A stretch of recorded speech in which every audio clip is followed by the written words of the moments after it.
Hey,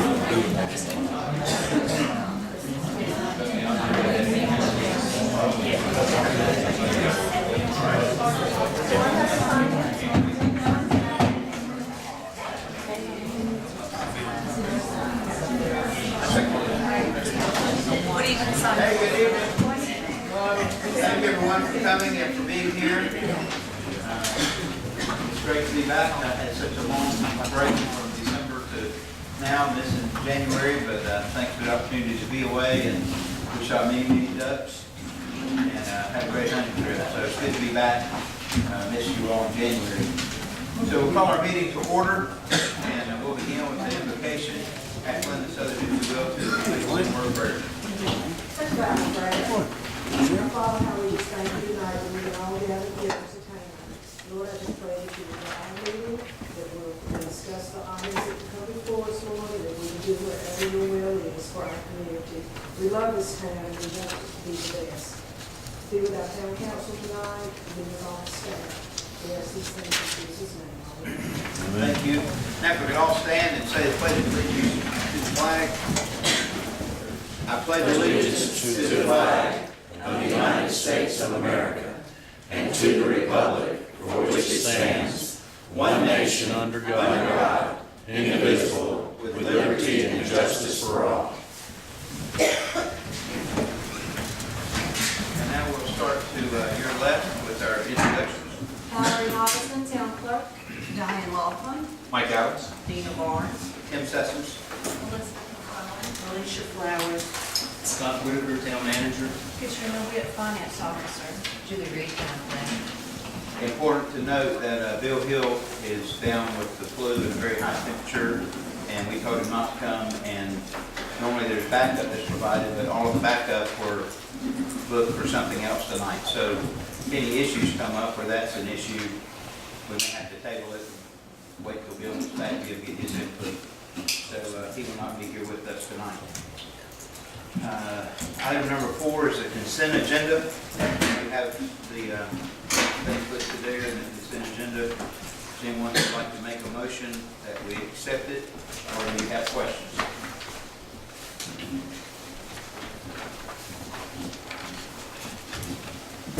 I make a motion that we accept the consent agenda as written.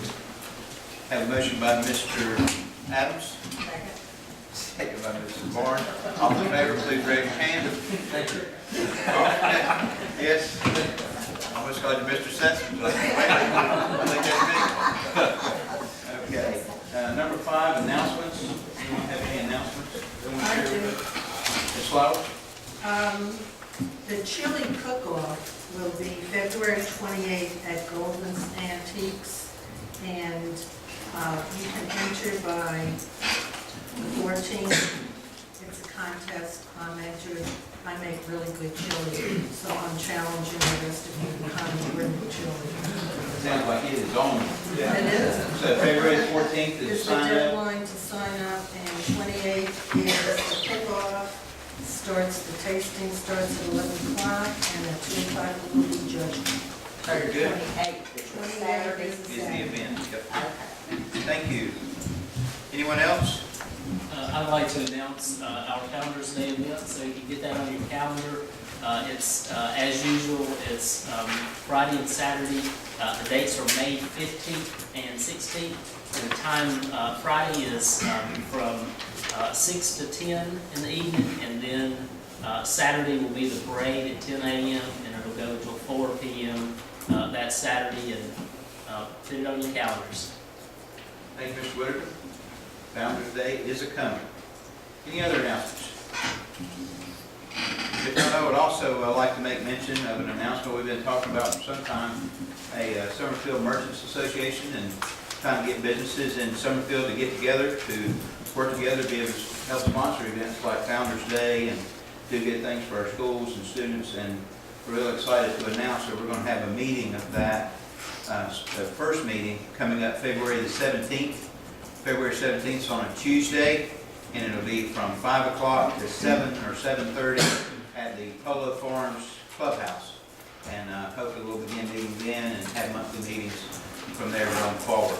So So that's Tuesday, February 17th, 5 o'clock, 7 o'clock, at the Polo Farm Clubhouse. Might add something there, Mr. Mayor, is that the folks that are welcome are those people who either have businesses in Summerfield itself, or people who live in Summerfield and have businesses outside. Own a business outside. Right, correct. Yep, What was the time again, Tim? 5 to 7. Hors d'oeuvres? Absolutely. Yes. Made by our in-house chef. Any other announcements? Okay, then we'll move quickly to our public comments. We have 3 opportunities for public input tonight.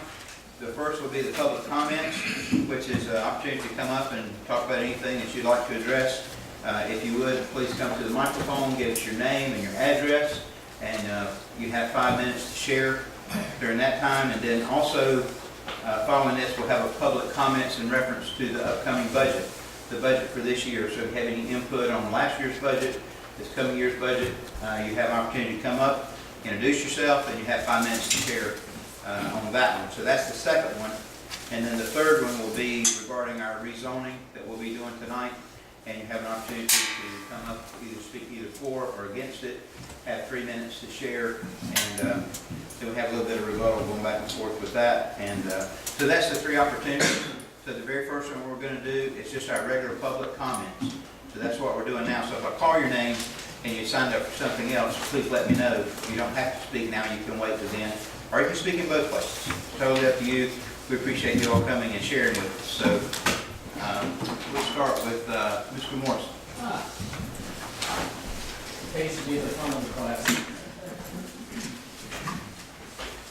Guy Morrison, 7600 Frogs, Leap Way, Summerfield. I'm a abiding citizen, have been for 36 years here in the great town of Summerfield. I'm really here tonight to pass something out to you. And it's basically a timeline on the interactions that my business, the Shrimp Connection, and that's what I'm representing here tonight, has had with the town hall going back to November 20th of 2014. During that time, I had an initial meeting with Julie Reed regarding our business, relocating our business, and some of the protocols, I guess, and the uniform development ordinance that applies to that. We decided to shelf the idea of moving to the garden outlet. And in fact, after the December 9th council meeting, which we had considerable representation, I think, that was speaking to the value of what we do, we had calls from a number of different local businesses, including Lisa Joe Adornetto, who's a dentist and owns the Battleground Business Park, as well as Kevin Golden and a few others. We decided on the 15th of December that Kevin Golden's enterprise looked like a good place for us. It was a Highway B3 business zoning, commercial zoning, which is a fairly broad zoning district, to be honest. And it was a good business fit in the sense that what he has there are a number of micro businesses under one roof. In other words, a number of vendors, which we fit into. At one point, there was a Checkers ice cream shop. I think Centerbrook Grill was there, represented at one point in time. Early on, maybe 5 years ago, he actually had a farmer's market in the back, etc. So we looked at moving in there. We wanted to do it under the good graces of our town hall, Scott and Julie. And in that regard, I contacted them, or I left actually voicemails for Julie on the 15th of December, the 16th, the 19th, and on I think January 12th. I didn't receive any response from them. In fact, it was 45 days between December 15th and the first email that I got from them, and I had sent 2 emails in the interim, both to them and a couple to William Hill. But I did get a response from Julie on the 20th, and it was very concise. And but there was a 45-day period, which to me was cause for concern. And I was confused. I really didn't know why there was such a pause in there. Everything that I had been sending, apparently, to Town Hall was being rerouted to William Hill. So my assumption was, well, they're thinking about litigation, I guess, because everything's going to their attorney, or your attorney. I like Bill a lot, and we have a good, viable relationship. But I was concerned, and with that in mind, I decided to go back and just put together a whole timeline, looking at what the interactions were, because I think they're trying to work with us, and I think we've become more diplomatic and conciliatory in trying to work with the town hall to make sure that we're a good fit, we're abiding by the regulatory environment that we live in. And so I'm going to pass that out tonight. It's going to give you a little bit of a view of what goes on, I think, in the mind of a small business person here. And it's also going to give you a peek through the window of what goes on in the second floor of Town Hall. And I think that's good for all of us to keep track of. I would like to see Town Hall doing more outreach into the community. What happened in my case was there was a note sent to Brown Management. It owns the property, Golden Antiques, is where we are, owns that shopping center, but nothing to me. Absolutely nothing. Brown Management I talked with on a couple of occasions, as did Kevin Golden, the owner of Golden Antiques. Brown Management said all we need is proof of commercial liability insurance, and we fulfilled that. But I've tried to keep these guys apprised of what we're doing to find out, or to get some guidance, really, to make sure we're doing the right thing. And to that effect, I've even filed a permit for signage. I did not send a check with it. And I didn't send a check with it because I got no response from them in 45 days. And I thought, well, I better go ahead and just file this, get a response, make sure that they have it on hand and on file, and then I'll provide a check as necessary. But anyway, one of my favorite writers was a guy named Kerouac. One of the things that he said in one of his books was, I have nothing to offer anyone except my confusion. And to me, that's a poignant statement. Thank you. All right. Thank you, Mr. Morrison. Yeah. Adrian Williamson. So good.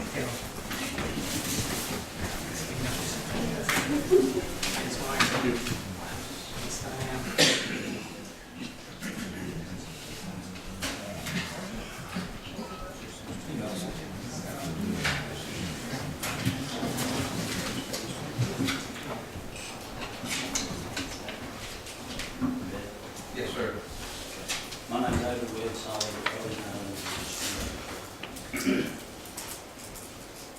think it was last week, the week before last, after I left over here, I got to think about the ball fields. The week before I thought we'd turn the corner of the ball fields. Now it's another problem. That put with me. And I don't blame this council nor the mayor, because you didn't have nothing to do with it. There was a couple of members on the council, the mayor and the majority of this council had nothing to do with the ball field. But you're going to have to take the heat, because you're still in the seat. But anyway, when these ball fields come on, I attended about 80-85% of the meetings.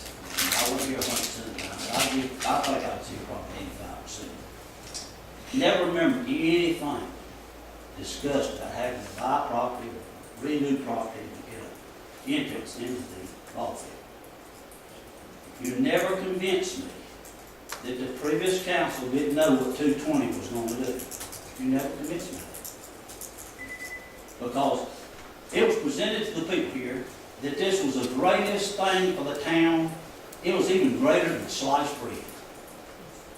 And it has been nothing but a money pit since it started. Since it's been done, we've had parking issues, we've had water issues, we've had back of the field fall down.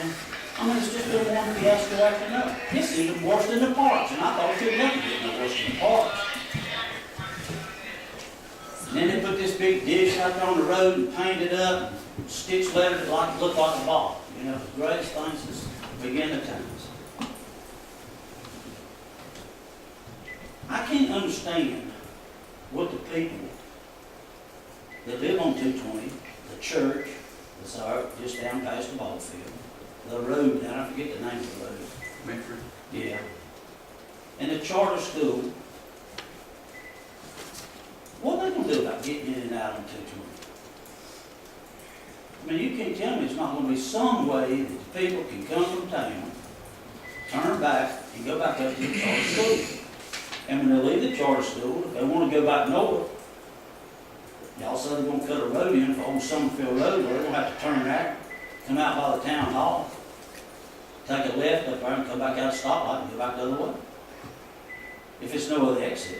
They got to, they ain't gonna U-turn up there in the middle of the road, unless y'all wanna have one of these roundabouts that y'all think's the greatest thing since sliced bread.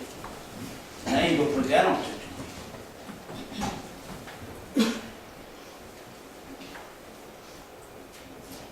I don't know, I have a problem with it, I guess. I know the state's not gonna put a light up at the road that y'all talking about, y'all will put a road across the street, and it'll go across the old Summerfield Road. They're not gonna put a traffic light there. So that's a little dangerous as I don't know what. It looked like to me, I mean, I don't know how the state works or anything else, but it looked like to me, y'all could figure out behind that piece of property where Rawson Road runs into Winterburn back there, I think that's what they call that street. You go out across that swamp down there, it'd be cheaper to do anything else than have a state road to keep up anyway. I mean, we're not gonna have a thoroughfare out there, I hope, but it's going to the ball fields. The kids playing ball, the parents are gonna get them to the ball field some way or another if they have to walk, if they want to play ball.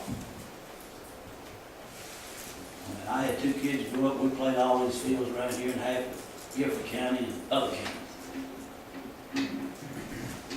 Played with the school, my wife went up and down the road, everywhere carrying. So, I mean, you know, I know how the deal works. But I just hate to see us spend some more money that I feel like is unnecessary.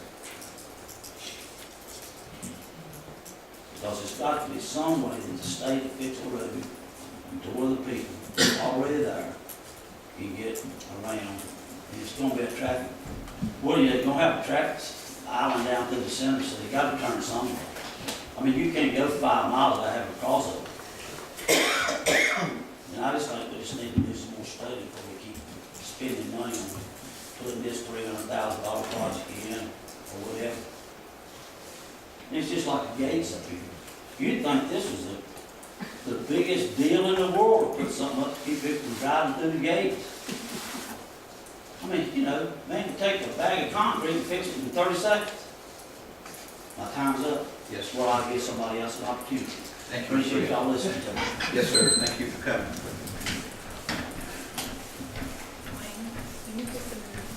Dwayne Crawford?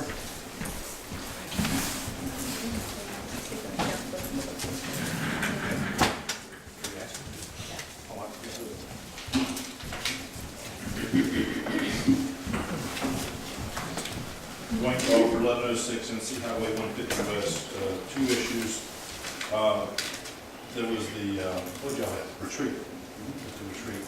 And it was mentioned more than once throughout the various 12 policy sections or whatever. More than once it was mentioned about walkable community, trails and whatnot. And the question was raised there, and I couldn't speak, but I was present at the entire 2.5 years or whatever of that comp plan. And the gentleman that was overseeing, facilitating that comp plan, I seen him injecting a little more than just a non-biased position. I think he had interest, and I even challenged him one time about all these walking trails we're talking about in the construction maintenance. I said, you know, they're not going to be used because I can look at Guilford College and other places where there's lots of people, and I don't see feet on the sidewalks, not nearly so much to justify what they cost.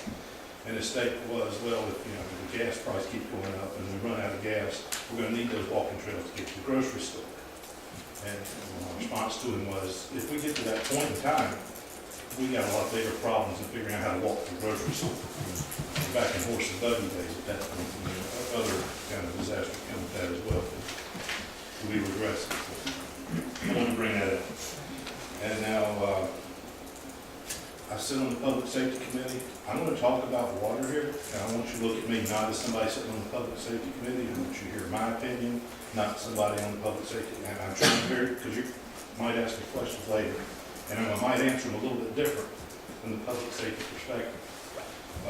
For these reasons, the Public Safety Committee is not, when we talk about water, we're not asked to consider cost, implementation, or maintenance. We're not asked to consider other aspects of the comprehensive plan, like limited services or taxes. That's not our focus. That can't be part of our context of our deliberations and our recommendations. And on that recommendation, we're going to be talking about a little bit later. You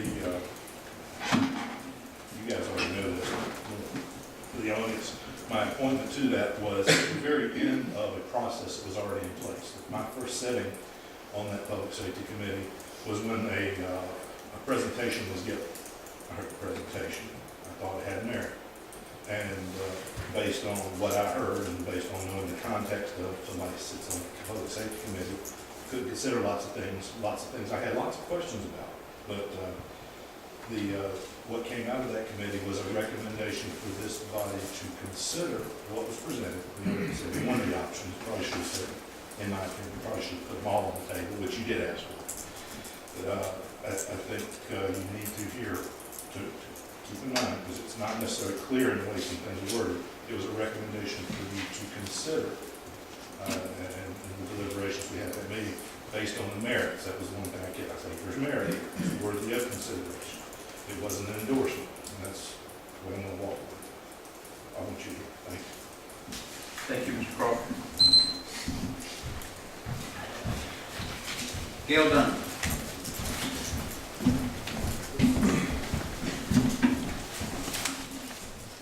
Gail Dunn, 5805 Summerfield Drive.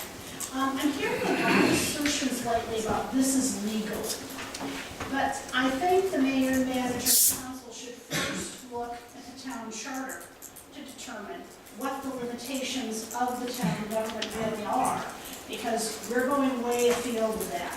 I want to talk about Dillon's rule.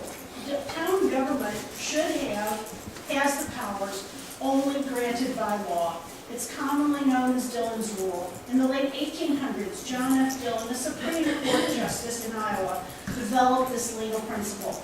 In plain language, it means that if there is no statute permitting a town or government to perform a function or service, the official or that town government may not carry out that function, regardless of how much it's needed or wanted. So if the statutes are silent, if they do not mention a certain particular power or function, it does not exist. And you should not go beyond what you are actually allowed to do. And the town charter is a great place to start. If the power does not exist, the government or official do not perform the service. The town does not have the authority to become a fire protection district. I think 10C should be deleted from the agenda, Mayor Sessoms, because it says you're going to look at the feasibility study of pressurized hydrants. That is the fire department's role. The fire department created a second taxing district this year without a public hearing. I would welcome Chief Johnson hosting a town meeting. He certainly has the space to do it, and tell the team to possibly make it well known to talk about pressurized hydrants. You are not authorized to even discuss a contract for pressurized fire hydrants because you cannot become a fire protection district. I'm also concerned, if you look at Dillon's law, that you're going beyond that about code enforcement. At the town retreat on January 24th at the Parsippany Hotel, it was clear, it was mentioned that the town does not have enforcement power for code enforcement. And frankly, it seems like there's an awful lot of sign wars going on here. I think this is how, I think you're being unfair to businesses. I'm glad to hear you want to welcome businesses. Well, let's be fair to all the businesses. I'm talking in specific or in general with the signs that are on 220. There's signs all over the town. There's banners all over the town. There's church banners. There's sport banners. Whatever you want to find. The town should not pick out one or two businesses and say, we don't like your sign, we don't like your banner. We're going to create this whole bureaucracy. We're going to go through this thing for 3 and 4 months. It just isn't fair. I think all of you have had your signs, your personal campaign signs. You've all had your signs out by the Golden Antiques. You've all had your signs out there, the signs are there all the time. But to try and police a business and say that they cannot have a sign out for a limited time, I think you're wrong. And I don't think, Julie is still a $100,000 line item in the budget, and she's called the planner. And I think we're getting too much into code enforcement. There's a lot of good things said at the retreat. Dina, you said, as far as code enforcement, we want a complaint-driven and treat all people equal. We want everyone, you were all on the same page. We want to enforce code on a citizen complaint basis. Elizabeth said she had a question, because Scott wants to double the budget or something for code enforcement. Elizabeth said, is it, if it's, while the code enforcement is complaint-driven, is that you are asking for an increase in the budget based on complaint-driven? Alicia, how do we enforce it when it's issued and you don't have enforcement powers? And somehow you went way afield when you decided when Scott came in, one of the first things, and this code enforcement guy first day on the job, let's just sue this person about the material that was on the fence, and you lost. You've got to slow down. You're not being equitable as far as the signs are concerned.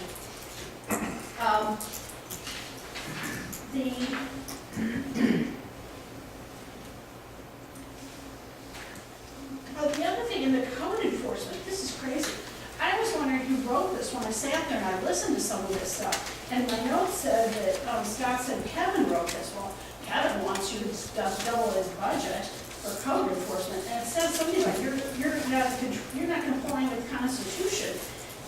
You're to support, maintain the laws. Yeah. Ms. Gunn. Thank you.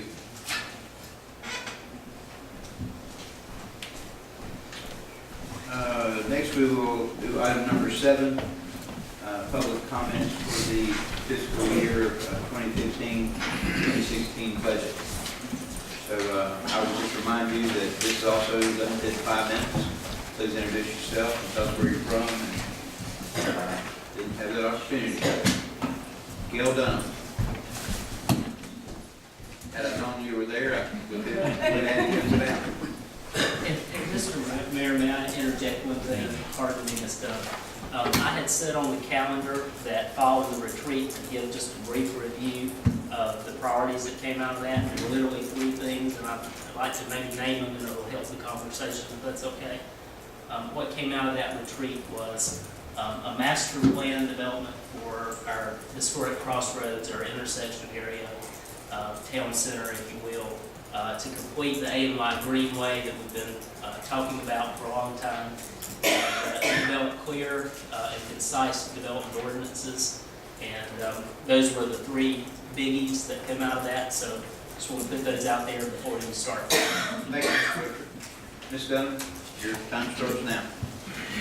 I mentioned this already, and it's already been ignored, but it just, it looks so folksy, and there's some things that should be in here. Under the assets, I believe that you should have the parcels of land that are owned by the town, the where they are, the size they are, and the property value. You're going into executive session a lot about possibly buying more land. At least tell the people in a public, monthly financial document what land the town owns now.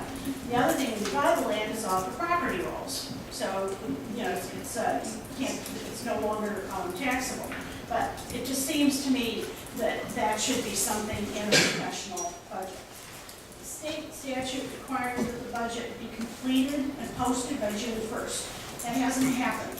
We got the last year the budget hearing, while we waited half an hour playing with equipment, and we had no written document. It was really pathetic. It was very poor. Have the meeting where you present the document. It has to be a finished document, not something that's going to have more fine tuning as far as wordsmithing, or they have it formatted and accurate and presented at the meeting in time, and have written copies available to the public. Even have, if the meeting's on a Tuesday, whatever that last meeting is, the end of May, have that out by the Wednesday before. And I'm sorry if Founder's Day is getting in the way. It's a great idea to turn Founder's Day over to business. You don't have to have anything problems on Friday night. Have the Saturday, have the parade and the carnival till 4 o'clock. Keep it simple so that you can get the budget done. That's the most important thing, and it hasn't been right. It hasn't been done. The budget amendments are so many as far as the salaries and all are concerned. The other thing is I filed some public records requests concerning the budget, and they should all be answered. The breakdown of pay and benefits for every employee. How can you sit here and vote yes for a budget when you don't have a breakdown of pay and benefits and job description for every person? And I've asked for this. It was done, Katrina did a great job on this about 2 years ago, and that's the only old copy that I have. It was a simple spreadsheet, and somehow Scott hasn't provided it for 2 years. I have filed the public records request a couple of times. But please, don't vote for a budget unless you can tell the town. You should make actually a public disclosure about what you're doing with our money, as far as the pay and benefits and what those job responsibilities are. So that should be included. I think there's no reason why you can't just, these public record requests have been on file for a long time. Scott knows where they are, and I'm sure they already been shown because there's some that he and Katrina are responsible for. I think that should be done as a first step. And if you're going to welcome business, I think you really need to have a welcoming of businesses for everyone. And I think you have to go back to code enforcement. You all are on the right page. If he wants to double the budget for code enforcement, you were all saying you wanted enforcement, you want it based on complaint driven. But then Scott wasn't listening to you. Scott said, oh, we're missing the mark if we're not enforcing. We're only when there's a complaint. If we see a violation, we can't turn a blind eye. And someone says it's the same as a similar business. If we don't go after that, if we turn a blind eye, there might be 3 of those. Well, that hasn't happened. So, he said we want it uniformly and equally, but that's not happening. So you'll find the sweepstakes complaint, but you can go after all the gas stations that sell sweepstakes tickets. I mean, where do you draw the line? And I'm not saying when I talk about church banners or youth banners or SRA signs that are in the right of way, I'm not complaining about that. It's just that's how Summerfield is, and I think you have to accept some of that. And as far as the campaign signs, they're out there. Yeah, I'm happy Mark Walker one, but his signs were out there for 2 years, and I just saw some more in Greensboro, and I thought, oh my gosh, they're out there for 3 years. Well, if you have campaign signs out there, really, they're out there in Greensboro, I guess for the primary next year or something. And I know he's a good friend of yours, Tim. But please, if you're going to let a campaign person keep signs out there for 3 years, or even 2 years, then you really shouldn't be going after any business that wants to put a sign up. Thank you, Mr. Dunn. Any other comments on the budget? Anybody that did get sign-up sheet? Mr. Crawford? Yes. Dwayne Crawford, 1106, and see how we want to do this. This probably for the last 3, maybe 5 years, but we've got almost $8 million in the bank. There's no reason for a tax. We got more than ample surplus. I forget how many hundreds of times over we've got more than what the state requires. And taxing the citizens just so we can get a cut of the sales tax, I don't buy it, I don't accept it. I don't think it's right to take people's money so you can get more of their money to a different venue. I just don't think that's right. I think there's a need for a tax. Thank you. Thank you, Mr. Crawford. Any other comments on the budget? Don't want to leave anybody out. Okay. Seeing and hearing none, we'll move on to item 8, which is our committee and events report. We'll begin with finance. The Finance Committee met on January 20th, and the short meeting basically reviewed the duties of a Finance Committee member. Our next meeting will be this coming Monday, February 16th at Town Hall at 7 o'clock. Historical. The Historical Committee will meet on February 26th at 7 o'clock at the Town Hall. Thank you. Public safety. Public safety met last month, about this time. I don't have the exact dates, forgive me, in front of me. say, on the 21st. And at that meeting, we,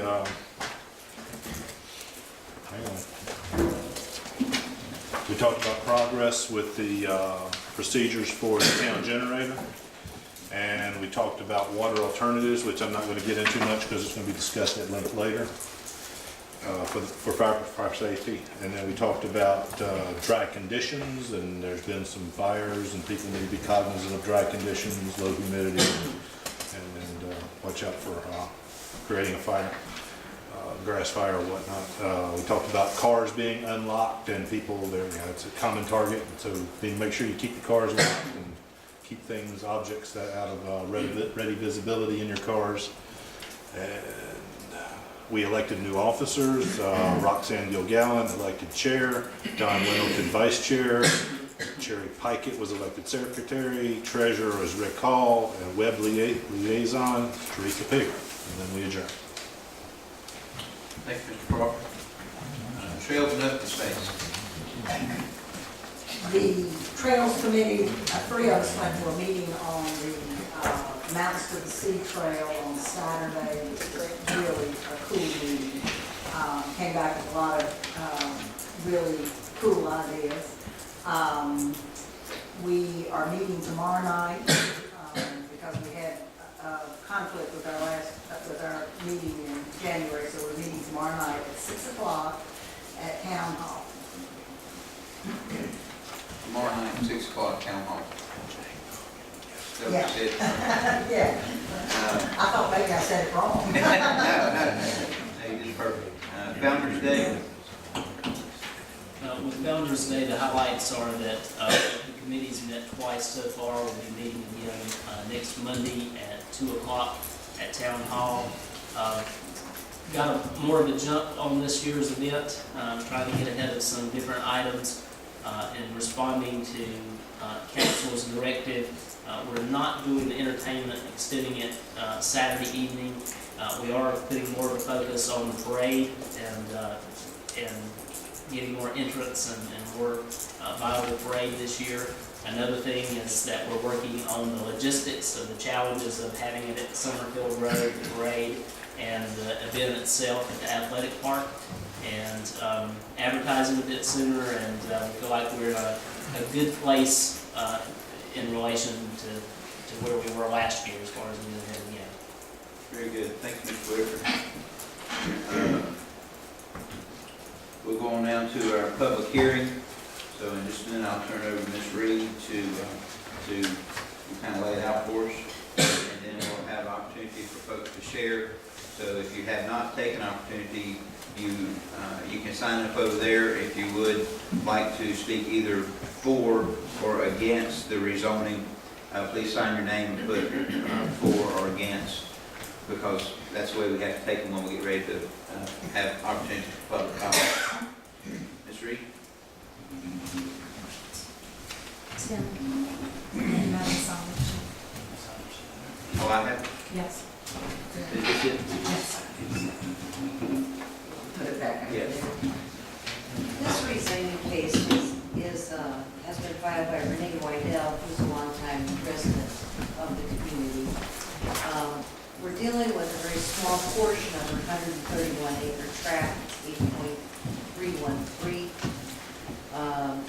It will connect to Brookhaven, which is the area in yellow. Along the bottom of it, there's a white line there. That's Shadow Creek Drive, and this rezoning will connect straight into that road. This request is to rezone it from agricultural to a residential zone under a conditional use permit and a conditional use district. Conditional use district is a means to limit what uses are permitted, and in this one, they're voluntarily restricting themselves to single-family detached homes only. This is in a watershed. In addition to that, and if I may, I'm going to step over here for just a moment.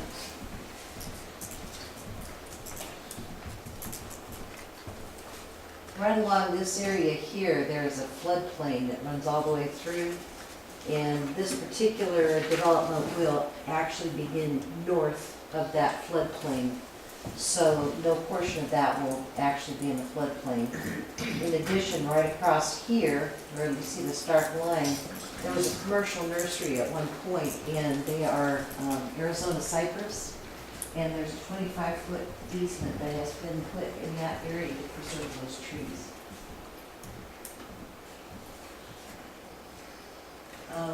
If you would switch that, Scott, to that other drawing. One of the issues that we deal with when we're dealing with development in our community is the road system. And this subdivision is located in alignment identified on our collector street plan. And And you just tell me how large to make it. yeah, if Do you want me to zoom into that general area? Yes, please. As you can see, this is the road that goes down into Brookhaven. This is Belford Road, and Miss Whitell's farm straddles the end of it. This is Arnfield, and this is Eversfield Road here.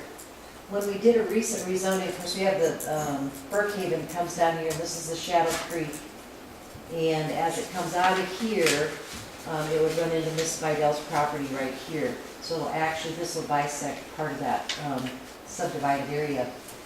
When we did the Brookhaven subdivision initially, it was restricted to 60 lots because it only has one access.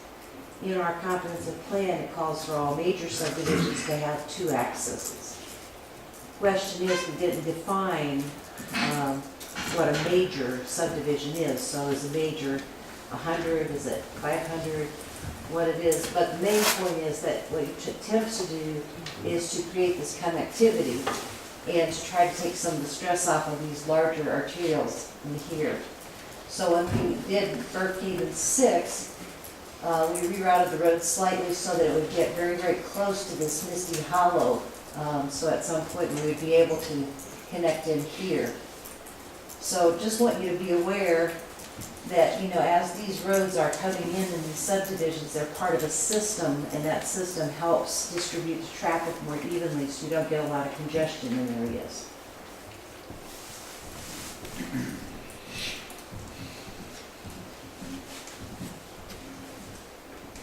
Julia, later if you would like. Too late.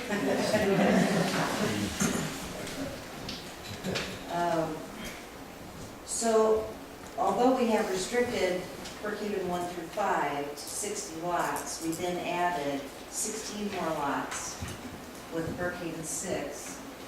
This subdivision is not going to have a huge impact. It has 5 lots.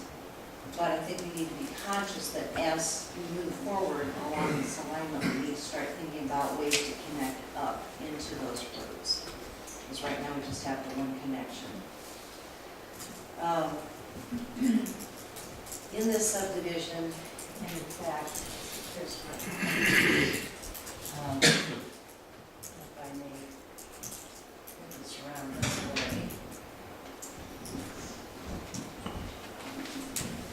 There is 0.861 acres right here at the top of this subdivision that has a lot of mature tree stock in it, and that's being preserved. There'll be a 10-foot footpath that goes from this road up along the eastern part of this lot to this. And in fact, this path already exists. This is the 25-foot easement I was talking about down here with the Arizona cypress. So in total, in addition to this conservation area, we're also conserving this area here. And Ms. Wydell has, I think, used good judgment in not including any of this floodplain in the subdivision.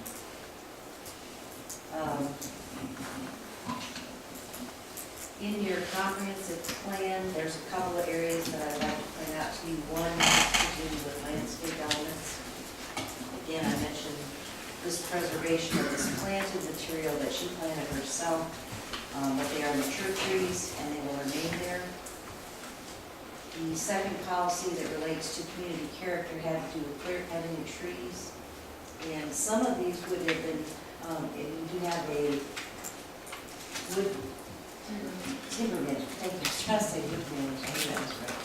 Timber management plan that was included in your plan, and the portion of this subdivision that would require most of the trees to be removed is an area that are recommended to be removed anyway, because of their age and condition.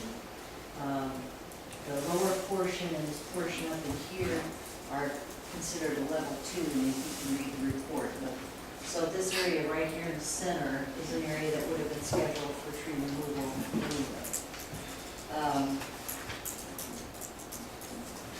One other thing I wanted to mention is, you know, as we look over time, we see certain kinds of things start to develop, and I'm not sure if there's bad habits or it's just cheaper or easier or whatever it may be, but, you know, we have some beautiful, beautiful wooded lots.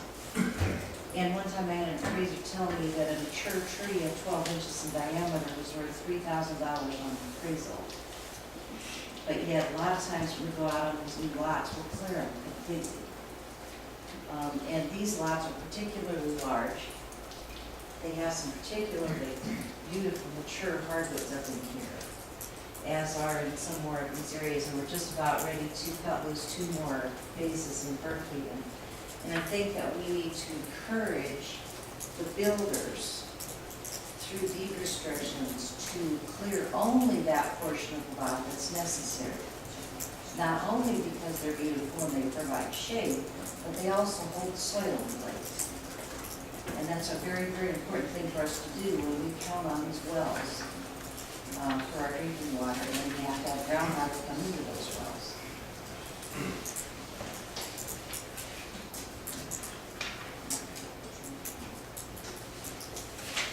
Just going to hit one more point. The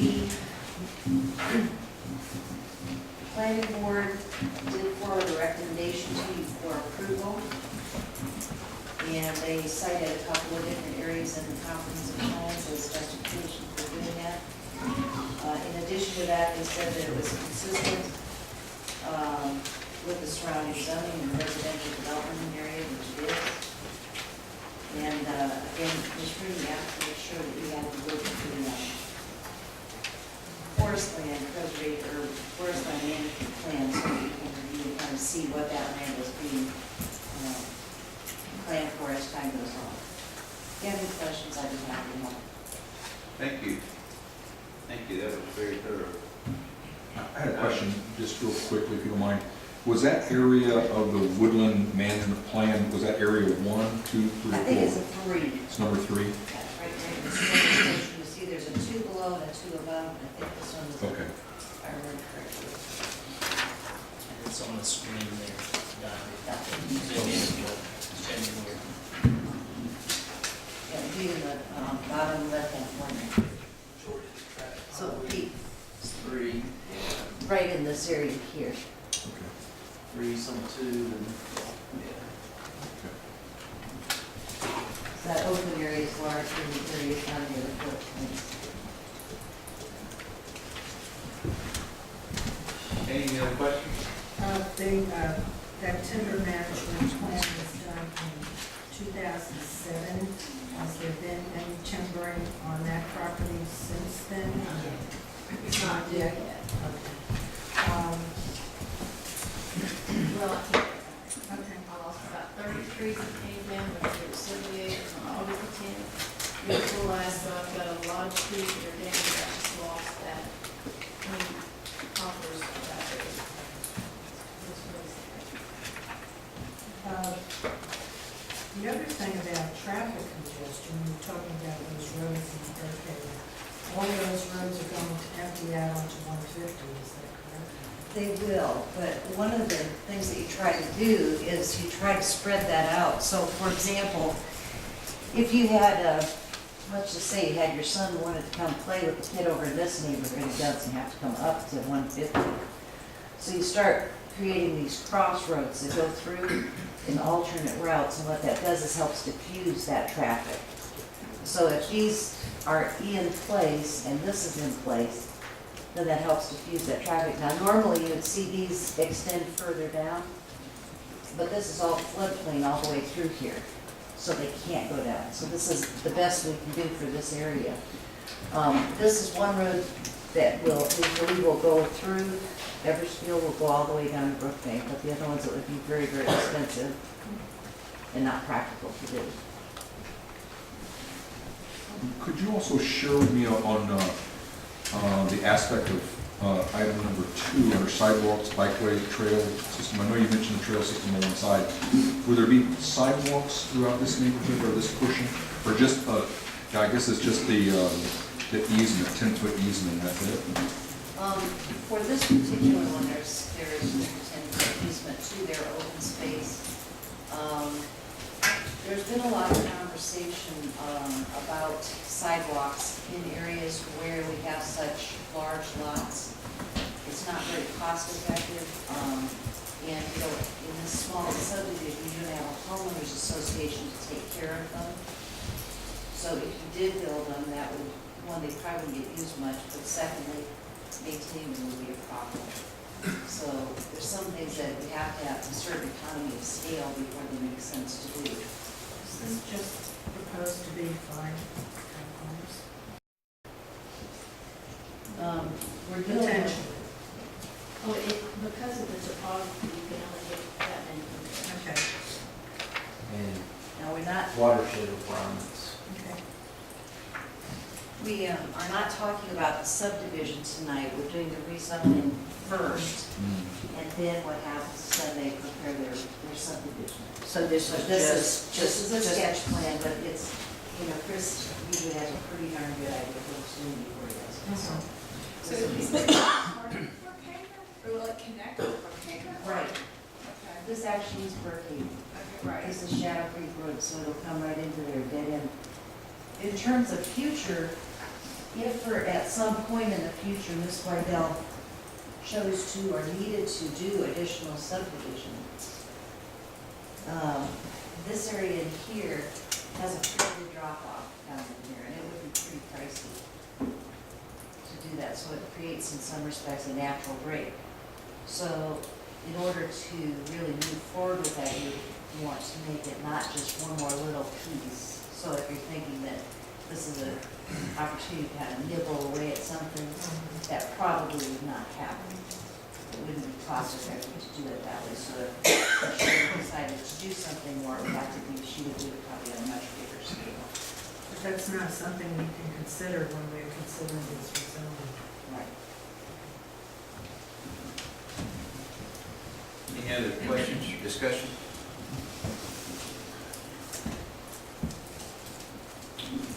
Okay, if not, we'll enter a time of public hearing, and so we'll have opportunity for a 30-minute period to speak for, a 30-minute period to speak against, and 5-minute increments.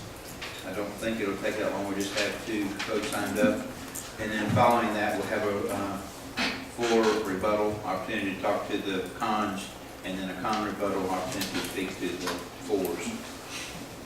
That's probably clear as mud, so. I said it and I don't even understand it.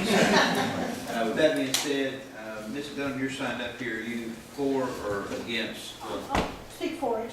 Okay. I may have missed something I was curious about, the connectivity, and this is on 150, correct? No? Okay, how many driveways are we putting on this? Yeah, I have You know? just a question first. Usually, I think the property owner has the opportunity to present first because a lot of times that answers I'm sorry. questions from people. Yeah, I just wanted to say that, but it doesn't matter. Yep. I just wanted to point that out. I don't care who goes first, but sometimes that answers questions that you might have. Start, Ms. Dunham. If I may, this Ms. is Highway 150 up here, just at the edge of town, on the west edge of town. And this is the road down into Brookhaven. This is Belford, and then this is the Armfield Road here. And hers is right down in here. So they're gonna use the Belford. So they'll use this, they'll actually use the Brookhaven Road, come down here, and this is called Shadow Creek. Okay. And it's part of that east-west alignment. Please, Thank you. speak whatever. Ms. Whitell, I apologize if you'd like to stand up and speak to this, or it's not mandatory, but if you'd like to, we certainly like you to have that opportunity. Mayor Mydell, 7,000 Belford Road. I just thank all of you for being here, listening to this. In case anyone's interested, I really need to put 3 roofs on 3 barns and build a goat barn. So I'm thinking, where am I going to get enough money to do that? And this is in my timber management plan, and it would just really break my heart to see all those big, nice trees cut. So I talked to Chris and I said, if houses are built in there, there's going to be a restriction. You have to maintain all these big, nice trees, because I don't want to look up from my lower field where the strawberries were and see just a big hole in the horizon. So it's at the far south end of the farm, which is the farthest from 150 you can get when you cross the wetlands to get to Brookbank. And it's going to have a really nice view because the elevation there is so high. Whoever buys that lot, you see the property to the right, all that open area with the green. It is a fantastic view. I know that has nothing to do with it. It's like, oh. We're selling. Now we're selling. But that is like, if I were to build a house, that would be where I would build it. I've had this for 30-something years, and when you're a farmer, you don't make a lot of money. I've got goats, 30-something goats, and I get good money for them, but not enough to build a house there. So if anyone has any question, I'm glad to answer anything. Thank you. And for those of you who don't know her, she is a farmer. I was at the Jumping Bean Saturday morning speaking to folks as she pulled through with her bib, overalls on, and a trailer with some stuff on it. I won't say what was on it.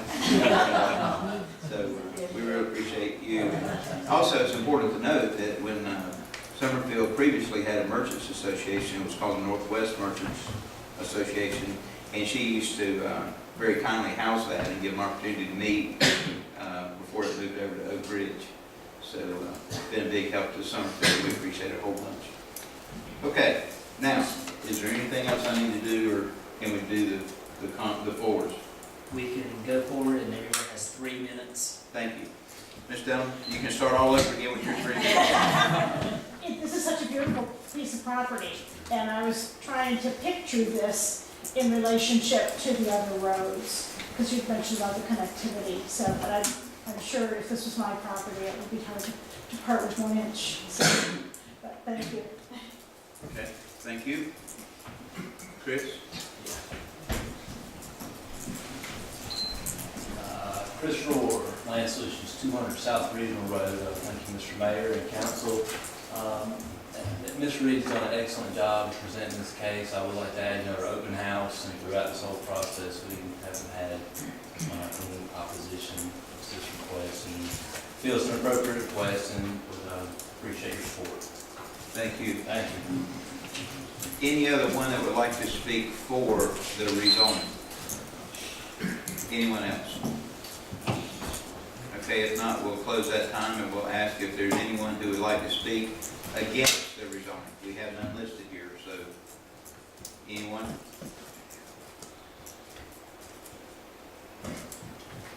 I don't think this ever happened since I've been the mayor. Does that mean that we do the 15-minute opportunity now? No, we don't. Or we can move on? We just go on. No rebuttals, we can move on. We move on. We don't have to, it really doesn't matter. Okay, well, discussion from the council. I'll be happy to start off. I think that this really sounds like a wonderful plan, and what we have in mind with regional zoning, and like echo what Ms. Dunn said, I know it's hard to start with anything. You've really done your homework and brought us something. The zoning board passed it with just, I think, excellent suggestions, and I just compliment you on the thoroughness and with your presentation and what you presented. And I would say that I hate seeing any farm ground with any nature being put houses on, or concrete or asphalt or anything of that nature. But the way I think that Ms. Vidal would do will probably be something that the town would be extremely proud of in terms of how her conscientious mind is about beauty and nature itself. So I think that would be a compliment for the town.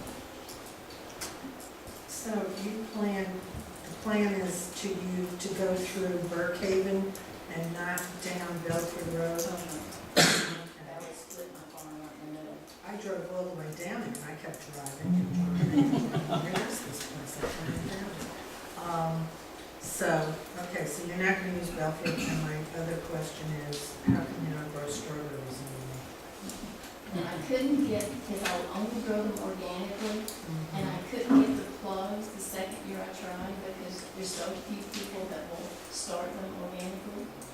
And, by the third year, one of my stainless steel pumps had gone out, and to get that fixed was gonna cost $2,500. And then the plugs alone, they did the $40,000 plugs, it was getting, the 40,000 plugs, organically, the cost was just going up and up and up, so it was a cost issue. Thank you. Any other discussion?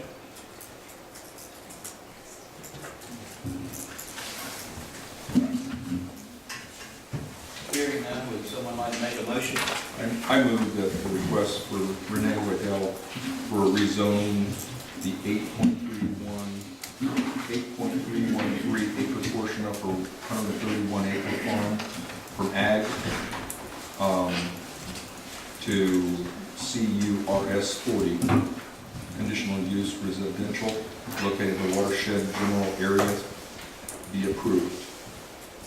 Motion by Mr. Adams. Do we need, if I may, you need to have a statement that says how it agrees with your comprehensive plan, and then Oh. so it's either consistent or not consistent with the community's use of land. That portion. Okay, no problem. Okay, They set you up with that, Mr. Adams, so they give you all the input. okay, so this planning board recommendation portion. Read all that. Well, under the policies.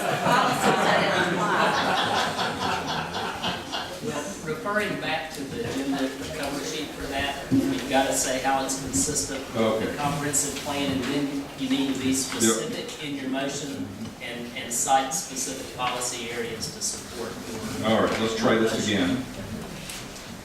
The request is consistent with the town's adopted comprehensive plan because it complies with policy 6.0 and 6.1 relating to low-density single-family homes, and is in the public interest because the proposed development is consistent with surrounding zoning and residential development. Then, And is reasonable. and is reasonable. I didn't notice that there. Yes, okay, thank you very much. Being a new councilman only for a year, I guess I have That was, one forgiving. that was not piece as of- easy as they normally are, so you climbed the mountain, thank you. Thank you very much. So now a rather extensive motion by Mr. Adams. Seconded. Second by Mr. McClellan, who loved the motion. So I ask all in favor, please raise your hand. And it is unanimous. Thank you. Thank you, Chris. I would just like to ask, did that include a specific policy areas? Yes. Okay. 6.0, 6.1. Two of them. Thank you, Professor. Well done. Okay, so that concludes our item number 9. So we'll move on now to item number 10, business from the town manager. Mr. Wood. Item A is zoning reappointments. We have two current zoning board members, Dick Fuellner and Trudy Whitaker, that are up for reappointment. Both have indicated their willingness to serve.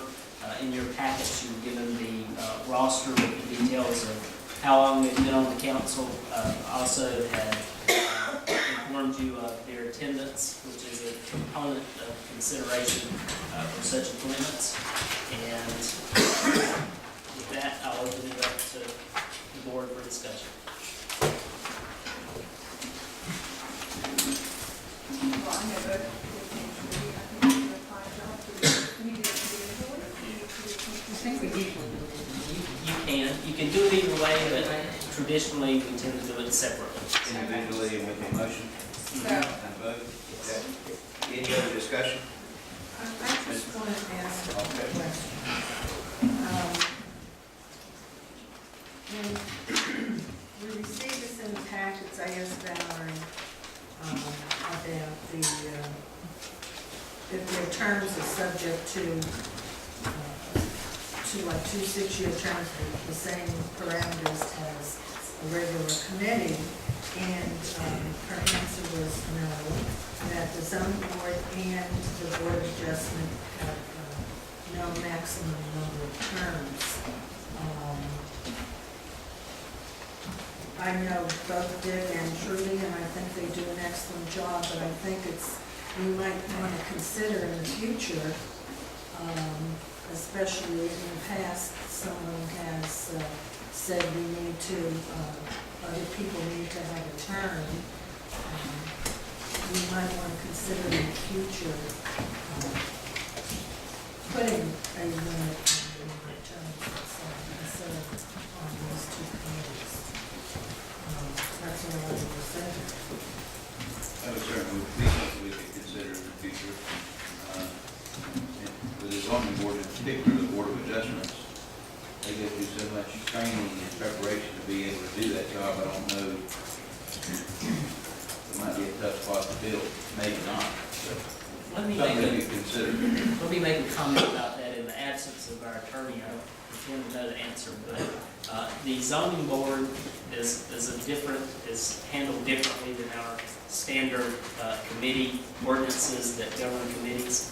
And I'm not sure if we can limit that in the same way. It's a good question for the attorney, but this one, I'll point that out. Yeah, because one member's been on there since 1997, and happens to be one that I think does an exemplary job. But I just question, if we need to make room for other people to serve on these 2 committees. And if I may ask, Sure.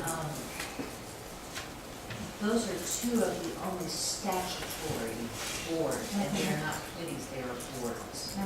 And the way they operate is mandated by state statute.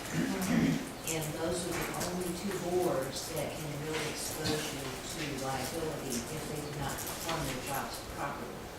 So it is very, very important that they be trained. And if you do decide to limit such a thing, I would really, really encourage you to stagger the appointments because you really have to be trained. We have 2 people that are alternatives that show up for each meeting, and they're basically in training, so at any time, if for some reason somebody has to leave, we have somebody in training, which is a blessing that we're allowed by statute to have these alternates.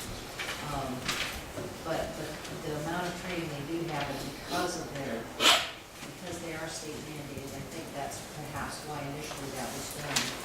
But if you do decide to limit them, please stagger them so that we always have a fair amount of expertise on that board at any given time.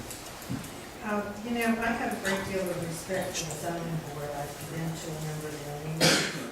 They make some tough decisions, and they're all very, very knowledgeable. Just because I brought the subject up doesn't mean that I want to do it, but I think maybe it's something that we need to consider. And I have a comment that I think there's an opportunity if somebody's interested in serving on the zoning board, we would like for an alternate position. I don't believe that we have a limit to the alternates. We only have 2, and traditionally the replacement for someone on the board who usually leaves and is replaced by an alternate who has been there. So it's good. I know we had some alternates and some people on the board that did leave, and we have had people that moved up. Jeff Davis and Kathy Rooney, have moved up from the alternate position. So if anybody's interested in serving on the zoning board, I think it's great that they might apply for that position. So maybe we need to advertise for alternates. Well, I don't know how many we need, we could certainly check on that and see if we want to put it in the next advertisements for anything, or if we do something for our Founder's Day, we could certainly put on there that there are places, and lots of times we advertise at the Founder's Day as well, so it's an opportunity for the public to know what's available. Any other discussion on this? There is. I think there is. If Make a there's motion, no ordinance did I make itself. the structure of our ordinances? If there's no further discussion, would someone like to make Yeah, I'll that? make a motion to appoint Dick Fuller to the zoning board. Motion by Mr. Okay, I'll McClellan, second. second by Mrs. Flowers. All in favor, please raise your hand. It is unanimous. And, anyone like to make the other motion? I'll make a motion to appoint Trudy Whitaker to the zoning board, to reappoint Trudy Whitaker to the zoning board. Motion by Ms. Flowers, second by Ms. Barnes. All in favor, please raise your hand. And it also is unanimous. Okay. Okay, the next item, item B, the community park main entrance walkway improvement. We talked about this quite a bit at the last meeting, and that was tabled partially to give yourselves, council, a chance to take a closer look at the gate, and also to look at, allow the staff time to get some pricing on bollards, were we to decide to leave the gate open all the time. And so on your agenda sheet, I've outlined, summarized the options for this gate, and without belaboring the point, I'll open it up for discussion.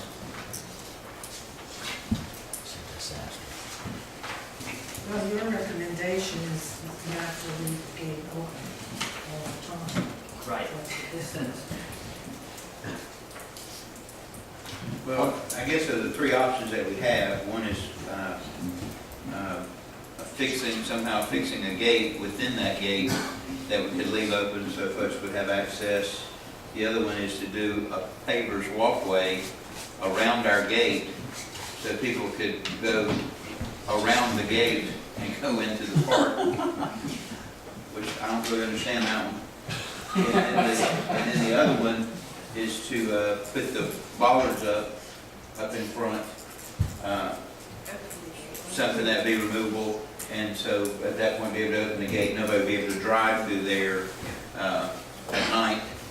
But it would look like you want to get Yeah, Not stay Yeah. down. not stay out. and I was, so I wasn't here last month, but I've looked at this since returning from Mississippi, and so I would like to submit a fourth idea, and that is, Get back to you, Richard. yeah, you trying to cut me off? Yeah. So if we could, instead of doing the bollards in front of the gate, we could do two small ones behind the gate where the gate swings out. So the gate is actually open as it was intended to be able to do, and it stops at a point that would keep cars from having the ability to drive through there. Put the things up behind the gate, so the gate swings into those and you can lock it into place. And they wouldn't be as expensive as these decorative ones up front. Then we have an open gate that we could actually go through as it was intended to be in the very beginning. And it still accomplishes the same thing, which doesn't let cars have the ability to drive down that lane. And will be that way all the time. Yeah. It could be that way all the time, or we could shut it. I think that the manager made the recommendation, because if it's to be locked and unlocked or open and closed, then somebody, a staff member has to do it. I'm not suggesting that we do open and close it. Yeah. I'm saying we could open it, and then for some reason, if we ever did want to close it, we could, but it's not mandatory. It's not something that Parks and Rec, Mr. Ward would have to come and do every night, or it's optional. If we, have some weekend for some reason, we say, okay, hey, we want it to be closed, we can just close it. Okay. Otherwise, we'd have opportunity to leave it So open. I make a suggestion without objection from council to, if you haven't talked with Scott about that board, have you discussed that with Scott? I went up talking about it this afternoon, so I'm trying to get in here, but I rode about there and looked at it, because I wasn't here last month when that subject came up, and, I'm really, I don't like the idea of cutting a gate in the gate. I don't like the idea of something being in front of it, because it's such a beautiful entrance. So I was trying to figure out something that would accommodate what we're trying to accomplish, and still leave the gate to depart the gate. I don't know that Scott had time to present something, but, I mean, you know, if the gate, does the gate open forward? No, it goes back. It goes back, so it would open back and the bollards would hold it in place. It would be an open gate with bollards, but the gate would hook to the bollards, so the gate wouldn't be swinging or Right. whatever. And It the would be a gate would fix. be enough for people to walk through. Right. To get through or push a stroller. It's still a look of a gate And that's it's open. I think it's inviting. It is inviting, I agree, I like the idea. The problem is we still have the walkway that's washed. Well, if you go that route, I'm gonna take the walkway up. Okay. Yeah, which I think we should take the walkway up anyway. That's the gate I vote for that. to the park. I vote for that. What are those two on the other side of the Hang gates on, opening hang on, up? hang on, Ms. Lawson. What are if you go back to that other picture, Scott, the other shot, what are the two little black things on each side of the, Probably talking. what is this? See this? That's the stops.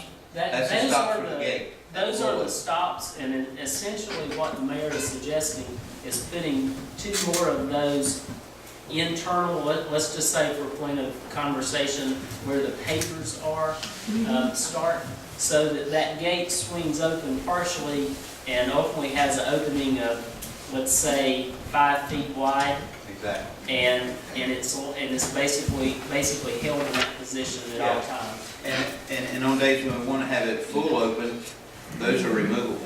So you can take them up, open it fully, if we want to have that as an option.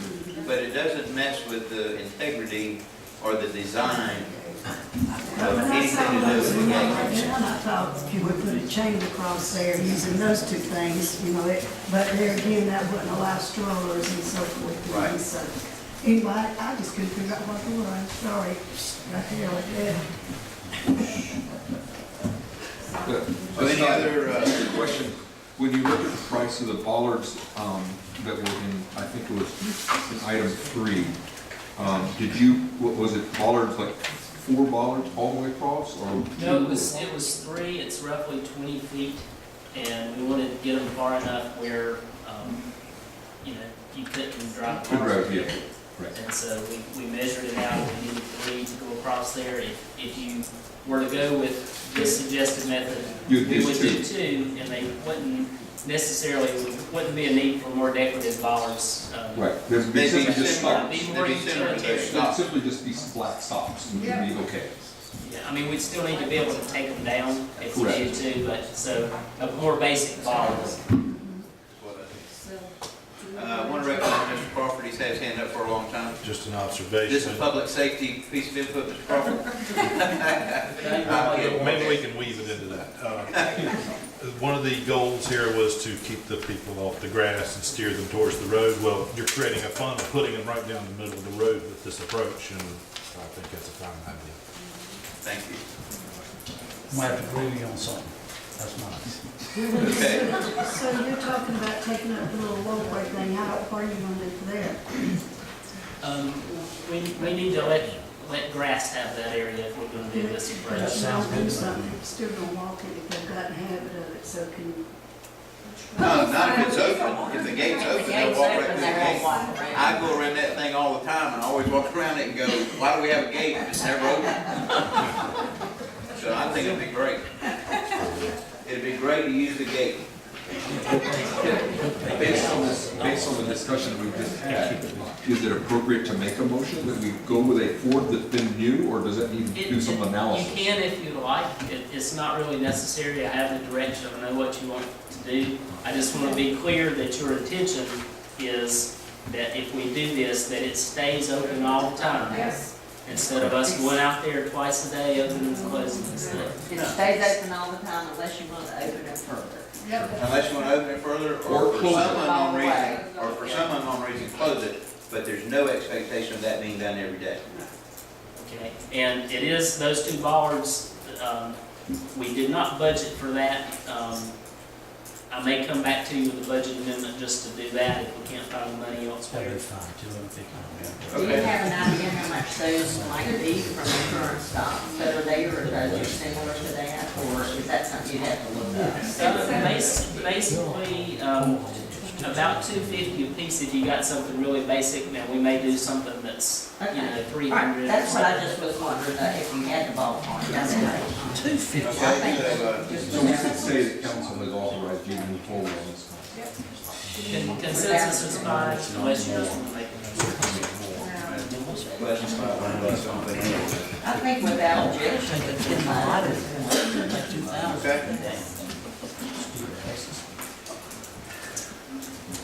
Okay, the next item C, that's the Public Safety Committee's recommendation for a feasibility study of pressurized hydrants. You were given quite a bit of information in your packet in reference to this, and I'm going to recognize in just a minute the chairperson of our Public Safety Committee to present this. And but what's in your packet is specifically the slide presentation that was presented by the fire department specifically to the Public Safety Committee in November, and that was the impetus or the basis for the recommendation that you have. And I'll put that up on the screen as we talk for the public's benefit if we need to. And we do have representatives from the fire department here to answer any questions that you might have. But I'm going to turn it over to Roxanne Gilgallen. I think she's here. There you are. If I can get you to come to the mic, and I'll let you start the conversation.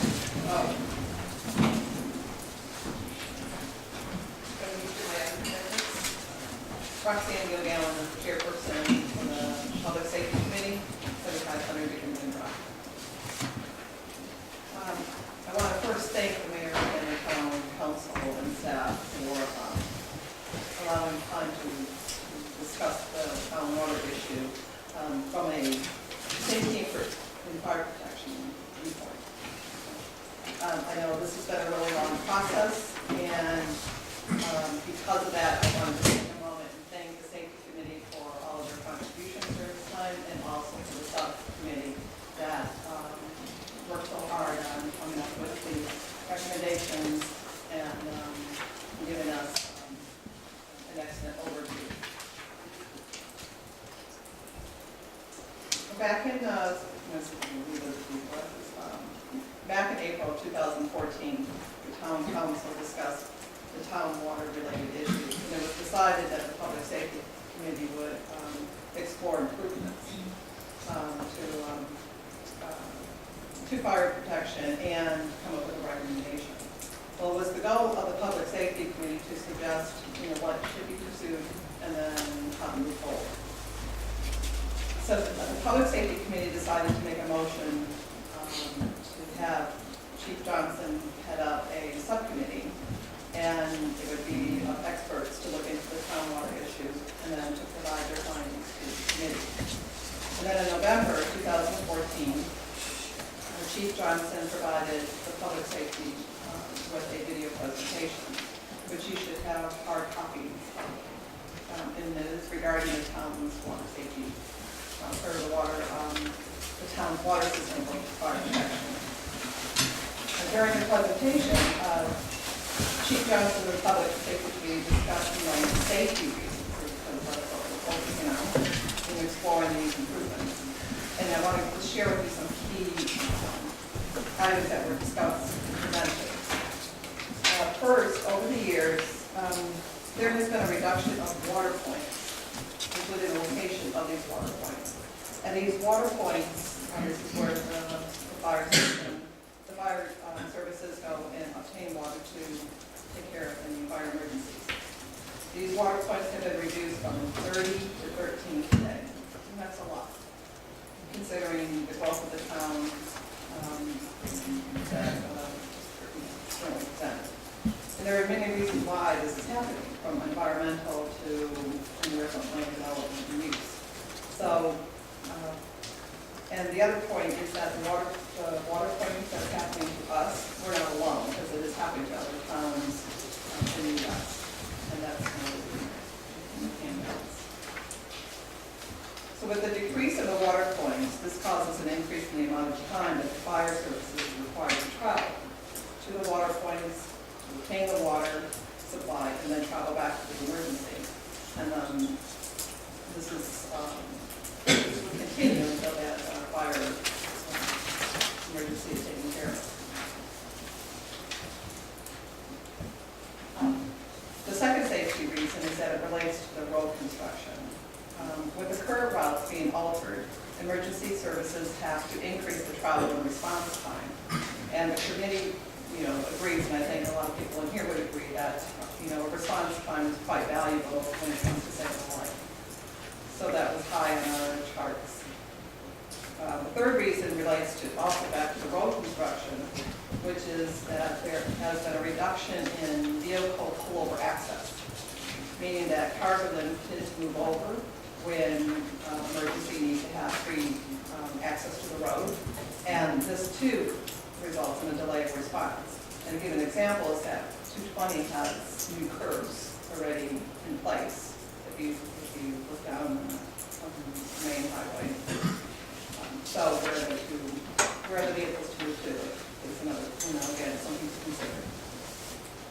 So there is an underlying thing of time that, again, is crucial when it comes to any kind of emergency.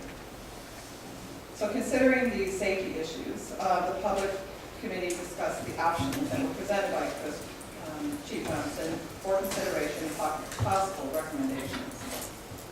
The town, there's 3 town water system options that were developed by the subcommittee. And the first one was the installation of rated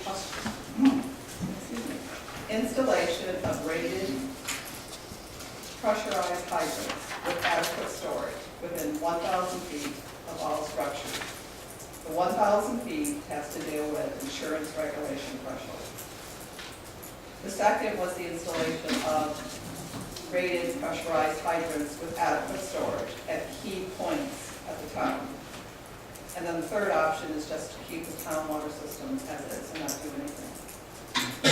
After much consideration and discussion, the Public Safety Committee made a recommendation that the Town Council to consider a feasible study to evaluate rated pressurized hydrants with adequate storage at key points in the town. I think the last time the town, a study was conducted was when the Safety Committee was first developed, and that was many moons ago. So it's been quite a while.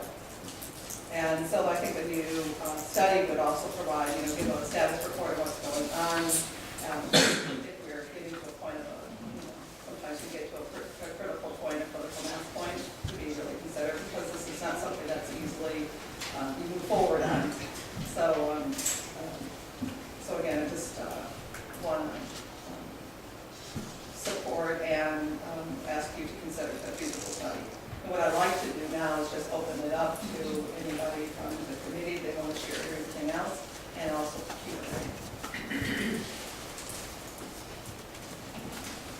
Anyone else from the committee would like to say anything?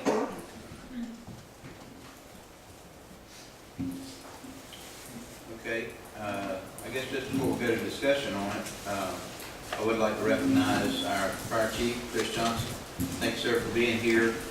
Donald Ryerson, who is the board chairman of the fire department. And I'd also like to ask anyone in the fire department, if you would, just to stand so we know who you are. If you're a fireman, please stand. I'd like to give these folks a hand.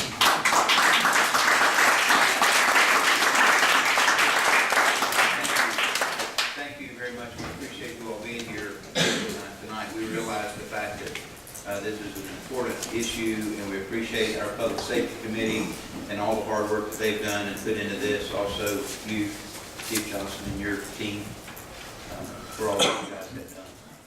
So, any discussion from the council?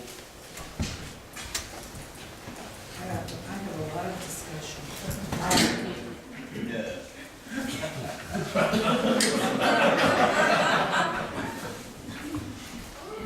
Did everyone get this email last night from Mr. Crawford, and did everyone read this very informative email? Talks about water supply, and alternate methods of increasing water supply for fire protection. I have a real problem with the choices that we were given, because number 3 is do nothing. Number 3 doesn't say explore all alternatives. It says you either have a feasibility study about hydrants or do nothing. And that's just not acceptable to me. I think if a study is going to be done, then it needs to be a study of all methods of supplying water to the fire department. I met with Chief Johnson on Saturday, and I learned a lot about the fire department that I didn't know. And I've been accused of knowing everything, so, We're just trying to help you out.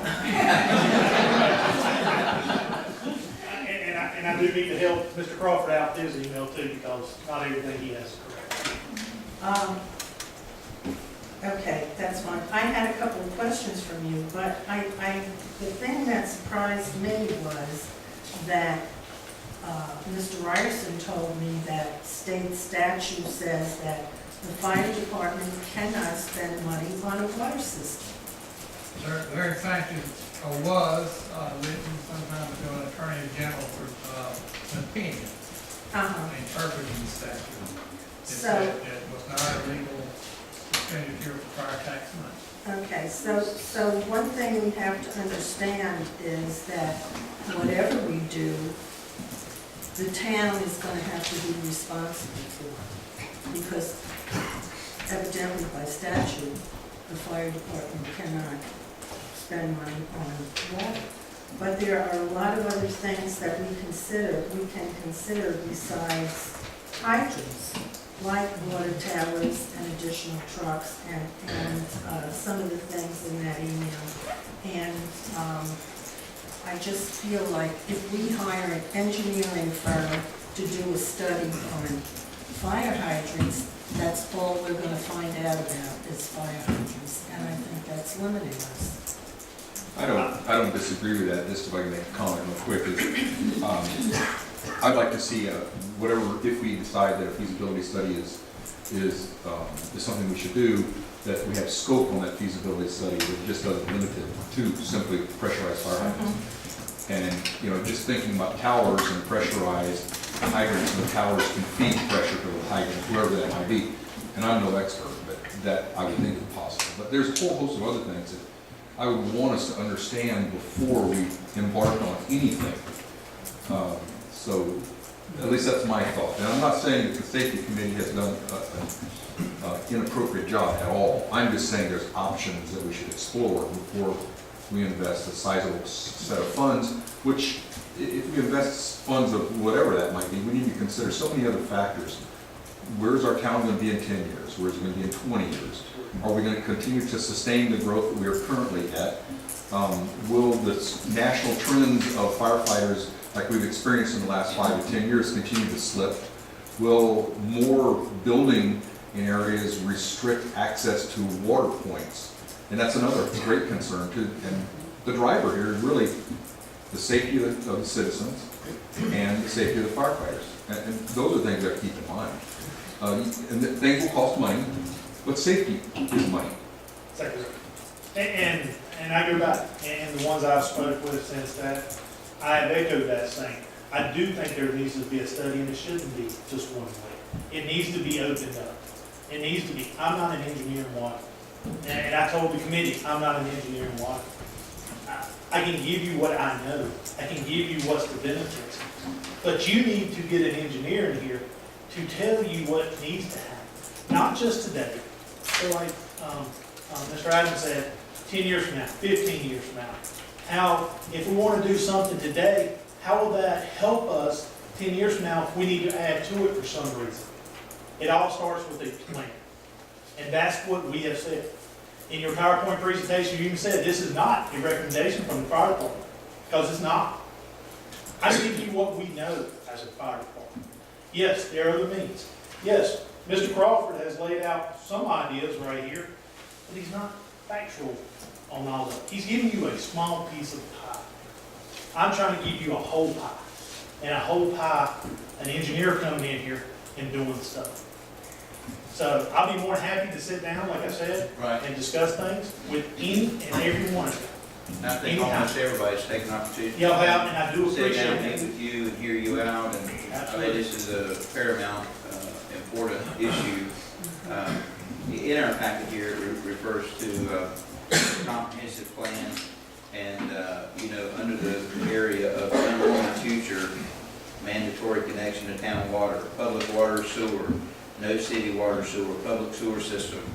I think the public has spoken very clearly, and I don't know anyone sitting up here that has ever said to me, nobody has, that we're trying to do public water and or sewer here in Summerfield. But when there is concern, it's something that we need to respond to. So we appreciate what the Public Safety Committee put forward, and you have, and you being here tonight. I guess my question to you would be, if we looked at a staged approach to this, Mr. Whitaker going out and getting prices for someone to come and to confirm the information that you provided us with, give us confirmation, yes, we need to be doing something. And then perhaps that's stage one, and then stage two, what are the alternatives? Because we have very clear guidelines here where we can go and where the people don't want us to go.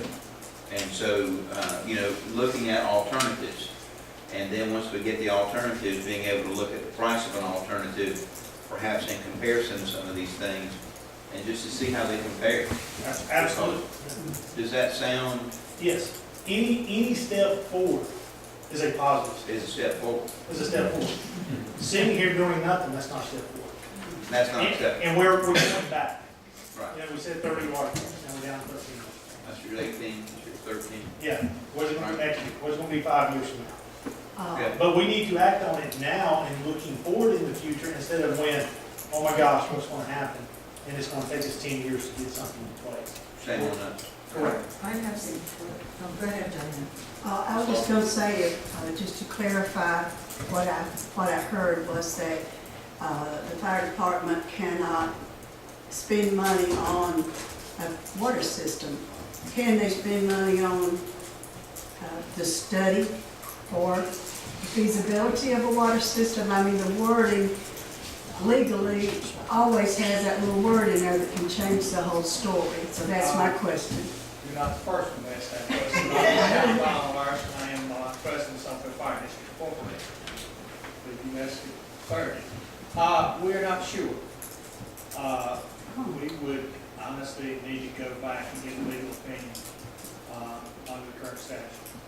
And that's what we would do. By the way, Mr. Adams, a majority of Greensboro is supplied with elevated water tanks at pressure. Okay. In most small towns, steps, it's not their pressure, that's right. Yeah, and I would just add one other item too, is as you're exploring the idea of sharing, a cost-sharing concept on the study, is that the driver here is as much on protecting the firefighters as it is the town. And for me, it's real easy to say, let's go do this together, shoulder to shoulder. Somebody up there said that the concern was the safety of the citizens and firefighters. We're a little bit about that, honestly. I realize that. We can't help the citizens if we don't do things. That's correct. And have water there to help the citizens. And that's the issue. And in my opinion, and by the way, I have a Summerfield address, fortunately, unfortunately, I'm just outside the city limits.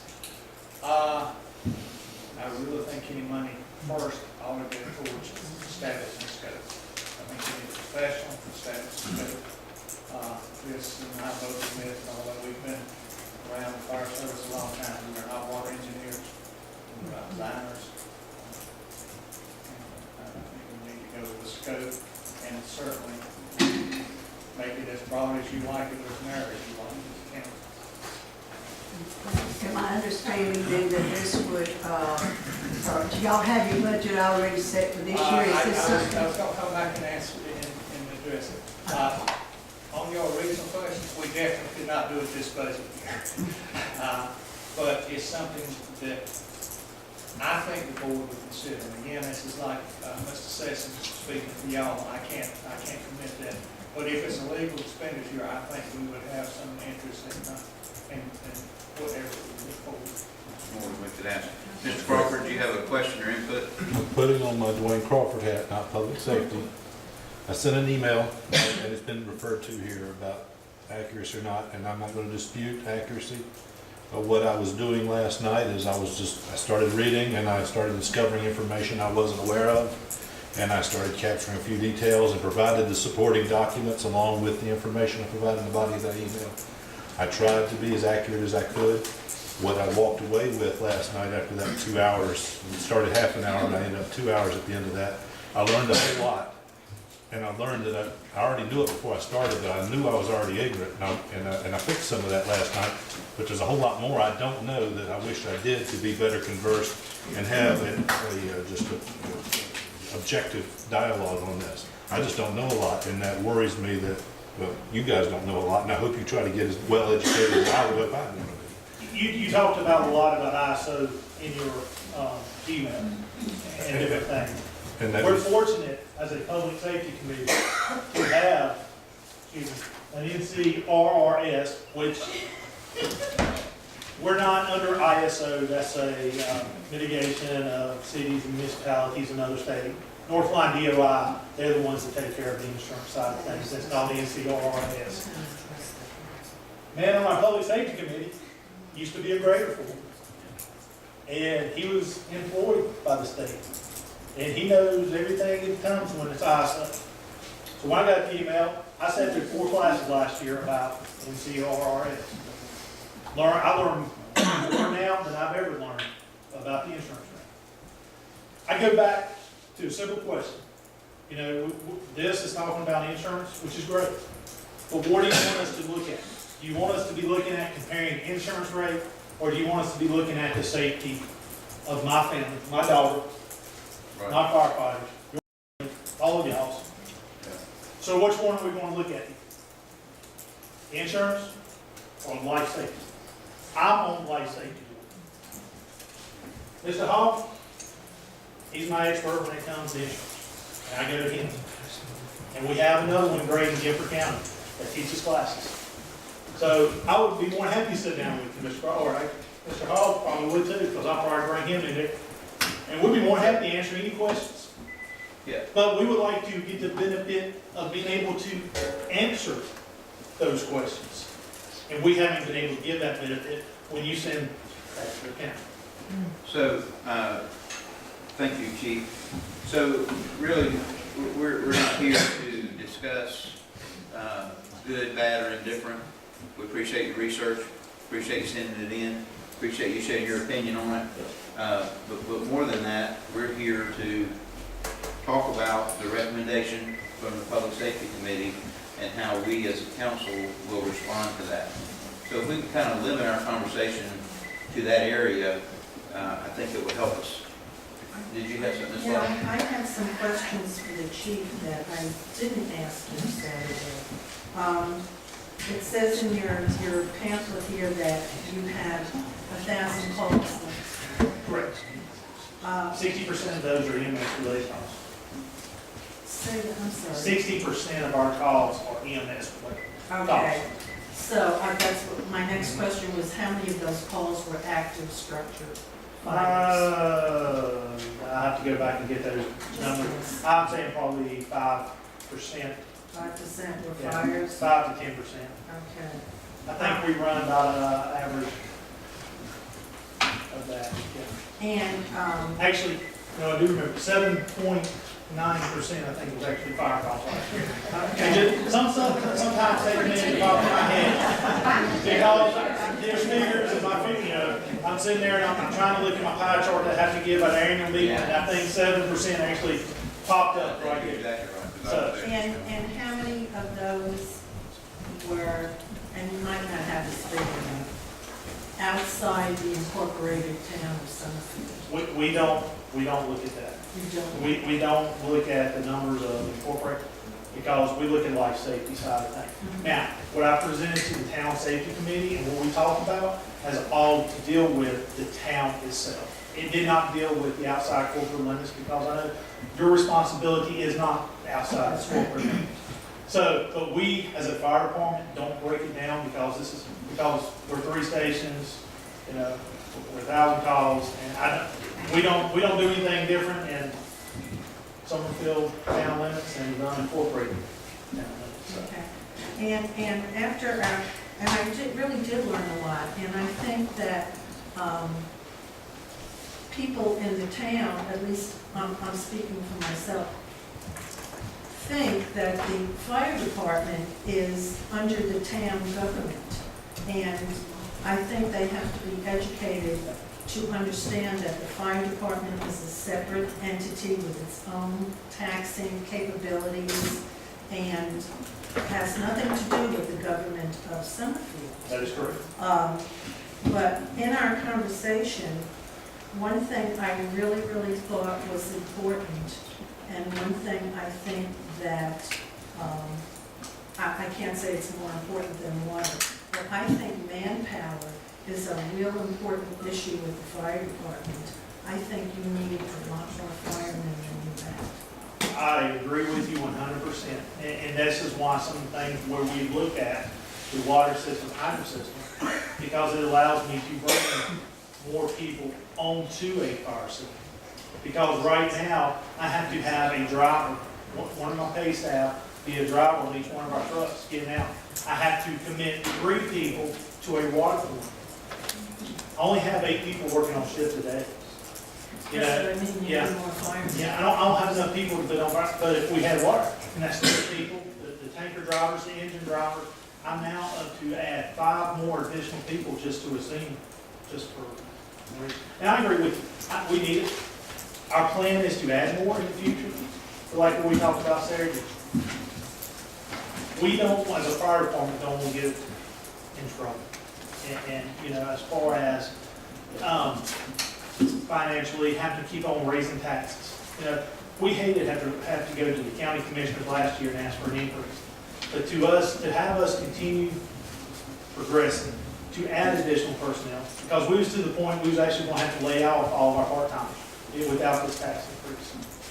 And we're having to add a 4th station. That is something we're not wanting to do, but we have to do it. Just for the simple fact of the way this interstate is turning out. And we have to put something down on the 158. No, it's not inside the town limits, but some of it where it's running back to is. Some of the district it's going to provide is in the town limits. We have to plan for that. We have to buy land for that. And we're in the process of looking at that, contracting that. You know, are we looking at putting the station up next year? Absolutely not. We have to plan for it. It's probably going to be, hopefully, I hope over a 4-year period. I hope we can stretch it out that way so we can make sure we're okay. Now, that's where us, as a fire department, the board of directors, has to be smart with the money that we get from the people of Summerfield. And that the county commissioners sit here and say, hey, we expect y'all to do this. So I agree with you. But, you know, that's where we are. I'd love to have more people. I just want to thank you and Mr. Ryerson for all your information. As I said, I learned a lot, and I think that people should go down to the fire station, take the 10-cent tour. I did. I tell you, with the expansion, it's something to go see. It really is, and you know It really what? is. It's so clean. The ones on the back road, they're responsible for that because I'm on there, but it's not, because it's very important making sure our equipment, our station, we're in operational ready anytime the paper goes off. Our equipment's in good condition, and it's not gonna sit there rust and be, you know, take care of the stuff. They do a great job on that. So, and also, since you mentioned about thanks to the guys and gals with the department, because they did a lot of the work on themselves. They did some of the carpentry work. They took out some of the walls. We did a training class on demolition one Monday night for training, just to help on, trying to share costs of the stuff, trying to save money where we can. And I'm happy to say that from what the projection was, where we came in under, what we had to borrow on liabilities was $200,000 less than was projected. So that's money we're saving back on the taxpayers by able to get things on the top. We are trying to do our best. So. It's a very impressive facility. And one other thing I'd like to say, when the fire department raises their taxes, please don't call me, I had nothing to do with it. Don't call Valerie, don't call Scott, you can call me. And I would like to say, the fire department does not have taxes authority. We request a budget from the commissioners, and they have total authority to levy whatever rate they feel we need. Thank you. Not have that. Hey, before you all sit down, any other questions from anyone? I don't guess I have a question, but I do want to say thank you to the fire department. And I won't go into what all y'all meant to me, Yeah, we want to work with the town council any way we can to improve the safety of firefighters and of the town. We are like the council, we are not blessed with a lot of money, but we will do everything we can. And anytime you want to come by and occupy Chief Johnson's job, you can find him there. I talked to him. I have one just quick question. So I know we've lost, going down these at 30 to 13.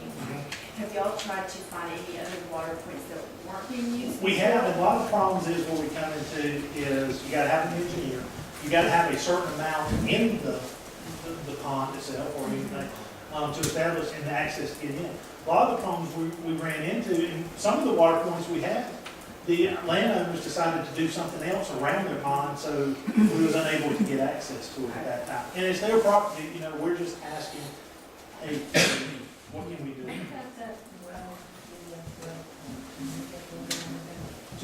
To be rated for under the NCRS, you have to have at least 250 gallons a minute system in there. That's the minimum. You know, we're filling our trucks 1,000 gallons. When we're sitting down here at the pond, down here, we're filling a truck in about a minute. 1,000 gallons a minute, that's the max that can come in there. And the reason we do that is because the less time they're sitting at the field site means, you know, they can get back to where the fire has quicker. So that's some of the items we have to look at when we're looking at field points and things. Thank you, Chief. Oh, yeah, no Thank problem. you. Chief, was it your granddad that was the? Absolutely. My granddad was the first ever chief for Summerfield Fire Department, was chief for 36 years. So I told some of y'all when we met, you know, I left a great job at the city of Greensboro. The reason I came to Summerfield because of legacy to me.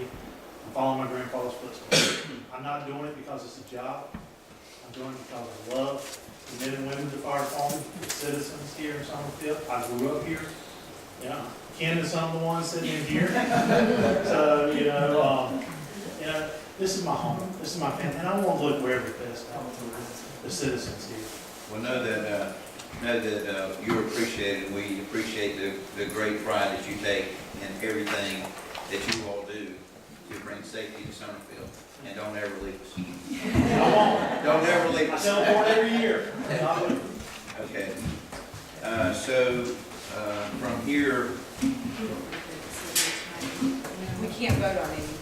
right. Right, I think we should just perhaps ask our manager to get with our attorney and discuss legal aspects and do some more thinking about what was suggested and address that in the near future. Right, so looking at a feasibility study, but that encompass a broad spectrum.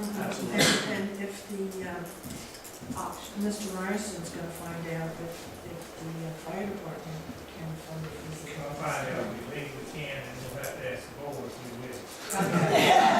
Well, that's what, perhaps our attorney and the fire department attorney can get together and discuss whatever we would need to do if there would be the opportunity to work on shared costs, but we can certainly share information and, So in the interest of keeping this in the forefront? Do we want to say, put it back on the agenda for next month, the next month?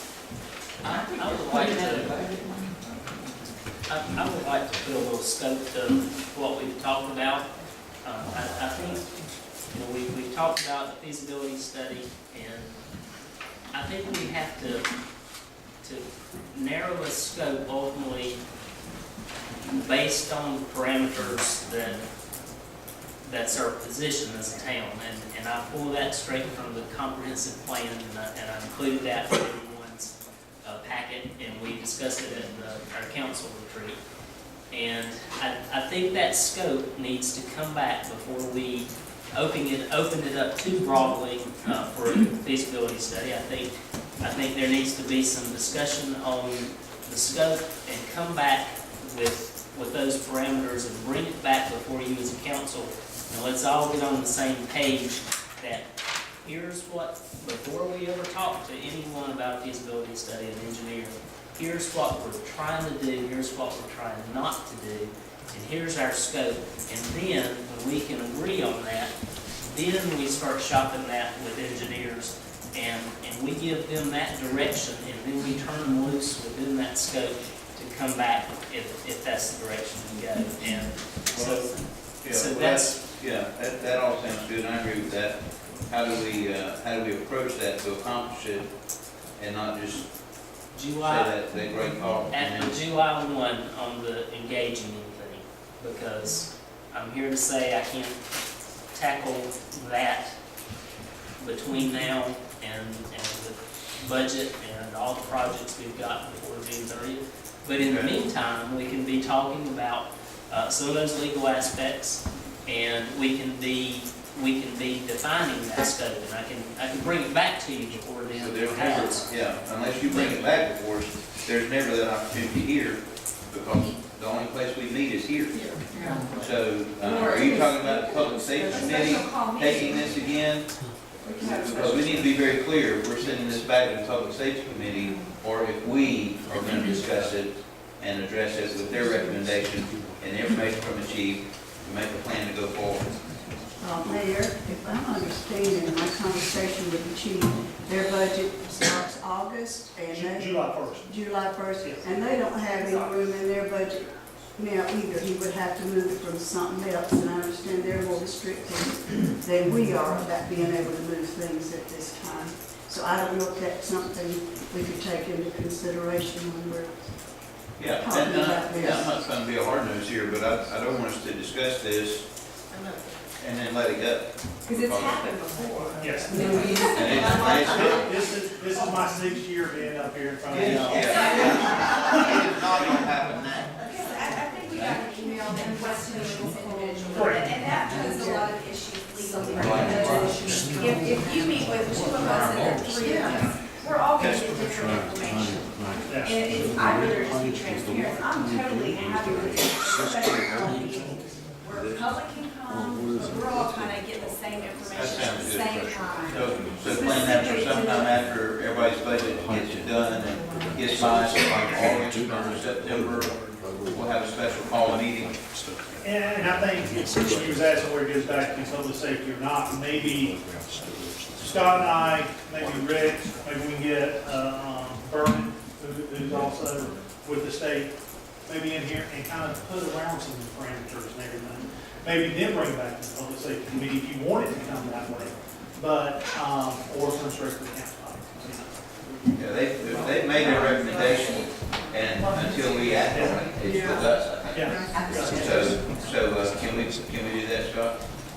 Would that be? I think I would rather it just at this point, because Public Safety Committee, we know what their desires overall are about tackling, improving fire protection in Summerfield, which is exactly the sentiment you echoed last April when we issued that charge for them to come back with a recommendation. So I think at this point, let's talk about the parameters. Let's fine tune that and get a scope, and then we'll bring it back to council and get everyone's buy-in on that, and then we'll pursue it from there. See if you feel like we made headway. Absolutely, hey, as long as we're moving forward, we're talking about it, that's headway. I agree with you, that's, well, we've been talking about, hey, let's move, and it's, because, and I told some of y'all, and I don't care, the houses in some of these neighborhoods here, Hanson Farms, Thank you. Hanson Farms, Vineyards, it's just the way houses are built this day and time, it's totally different the way it was built in the '70s and '80s. Let me get my kids involved, it's just a house. That's what we're gonna try to, and that's why I need people putting there and water there to do that. So, and that's what I really want to do. Roxanne, thank you. Thank you, Chief. Thank you, Mr. Ryerson. Thank all you firemen for being here, for how much you care, for all your hard work. We really do appreciate you a whole lot. Mr. Rick, I'm going to ask you, can we do one more?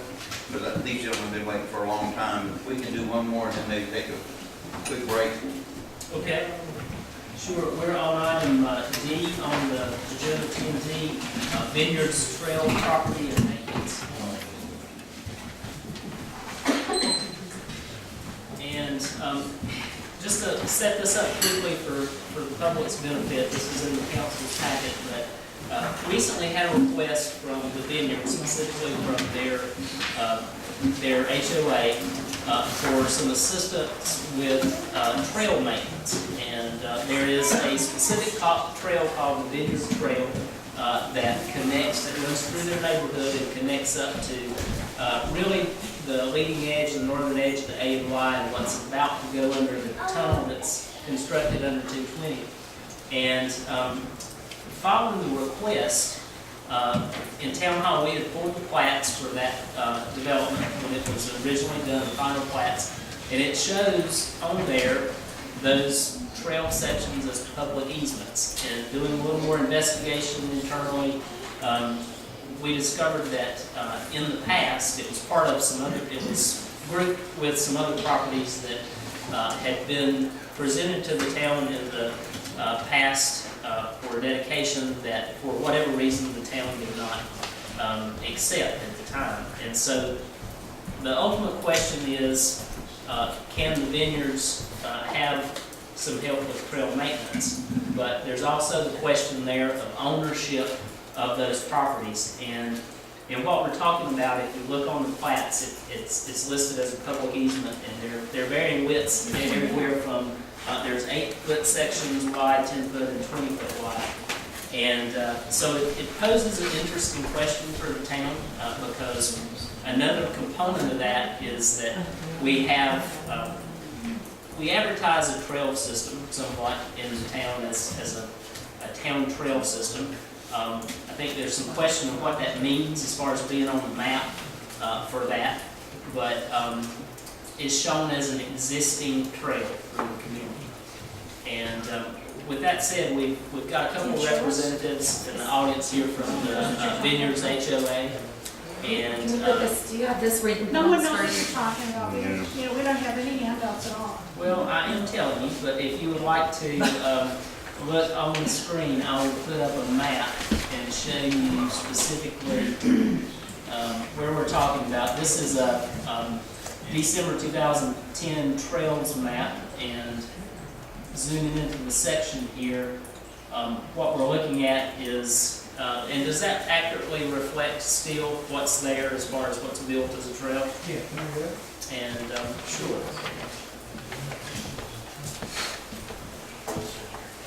So this is all paved, this is paved going through the A&Y trail, and this is where it stops. We're going to build a tunnel and go on up through here, and then this whole trail is shown as existing or adopted by the town. This is where the Vineyards property is, all over here, and this is where it enters our property, and goes all through the property, and then comes up on 150.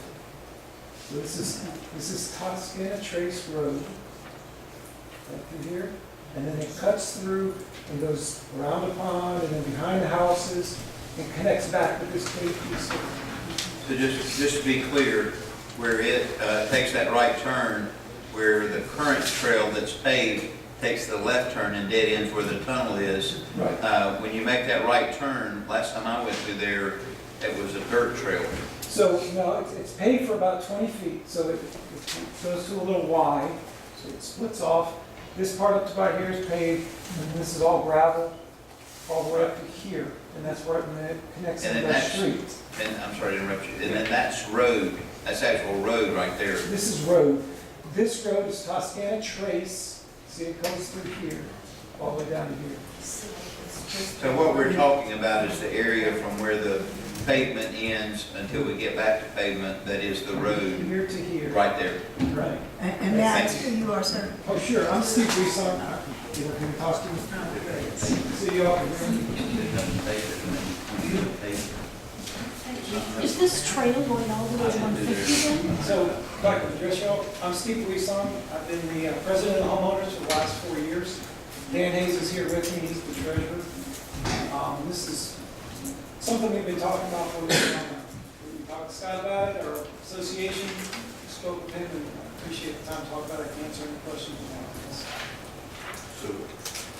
So just so we understand from you, can you just tell us what your interest is and what you're proposing? Yeah, so, I've read this and I'm still not real clear. all right. So the part from where the pavement ends goes up to our street is getting worn down from all the use. It's a public trail, there's signs that say it's a public trail, the Toscana Trail is what it's called. It needs to be fixed. That's my interest. We use it, a lot of other people use it, kids like to go on it, and it's starting to get worn down. Roots are showing, there's some ruts from the pavement to run off of the It's water. a pretty big incline.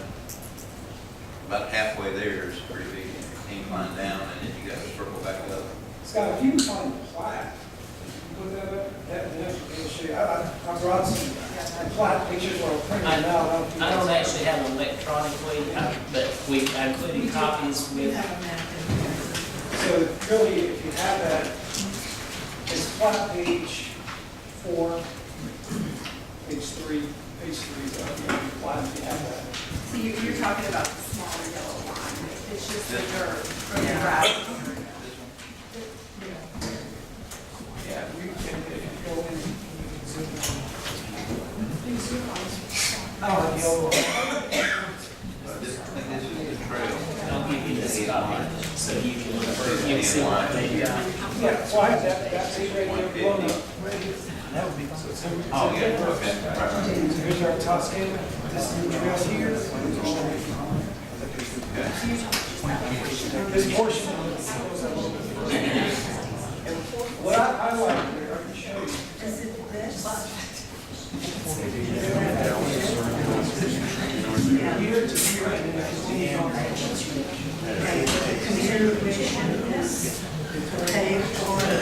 This adjoins to A1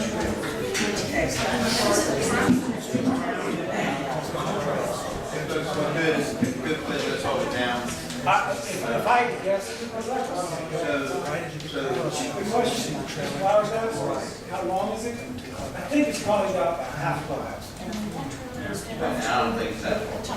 Hey, Mayor, could we have one conversation? Yeah, hey, if we could, please hold it down and just have our discussion here, please. So you, or you all, as a homeowner association, offering the property to the town? So here's where there's some confusion. Okay. On the maps here, it says this was already adopted. I don't know what adopted means. Maybe you can clarify that for me? And then the other thing I'll say also, which you can't see because it's too small in yours, it says walking trail, parentheses, public. It says public trail, 20-foot easement, 20-foot public trail easement here. So there's words throughout this document which I've highlighted because I can see it a little bit easier than you guys have to hand it around, which indicates our trail is public. So, Mr. Ritter, I guess these might be easements that were done Well, some time ago, and not easements.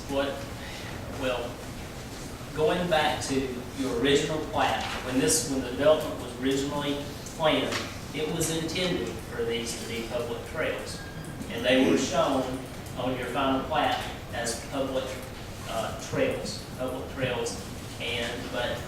in order for that to actually come to fruition, that would be dedicated to the town, and the town would accept those particular segments. And what happened was the town never accepted that, and until it's officially accepted by the town, it's not under the town's ownership. And so, intended to be public, but the deal wasn't sealed from that standpoint. So that was well before my time, Yeah. of course. Has a little bit much style. All of you. Gina, do you remember, and I'm not sure if I'm correct about this, that the Vineyards wanted to give us that property and we didn't want to take it? And they said if the town didn't take it, then it would not be public for public use. It would just be for the residents of. I would have to look at the minutes to tell you. My memory does not recall that specific detail. I think that there were several properties, and please excuse me to divert from what you're talking about, but yeah, I think it fits in. My recollection is there were several different properties across the town that had auctioned.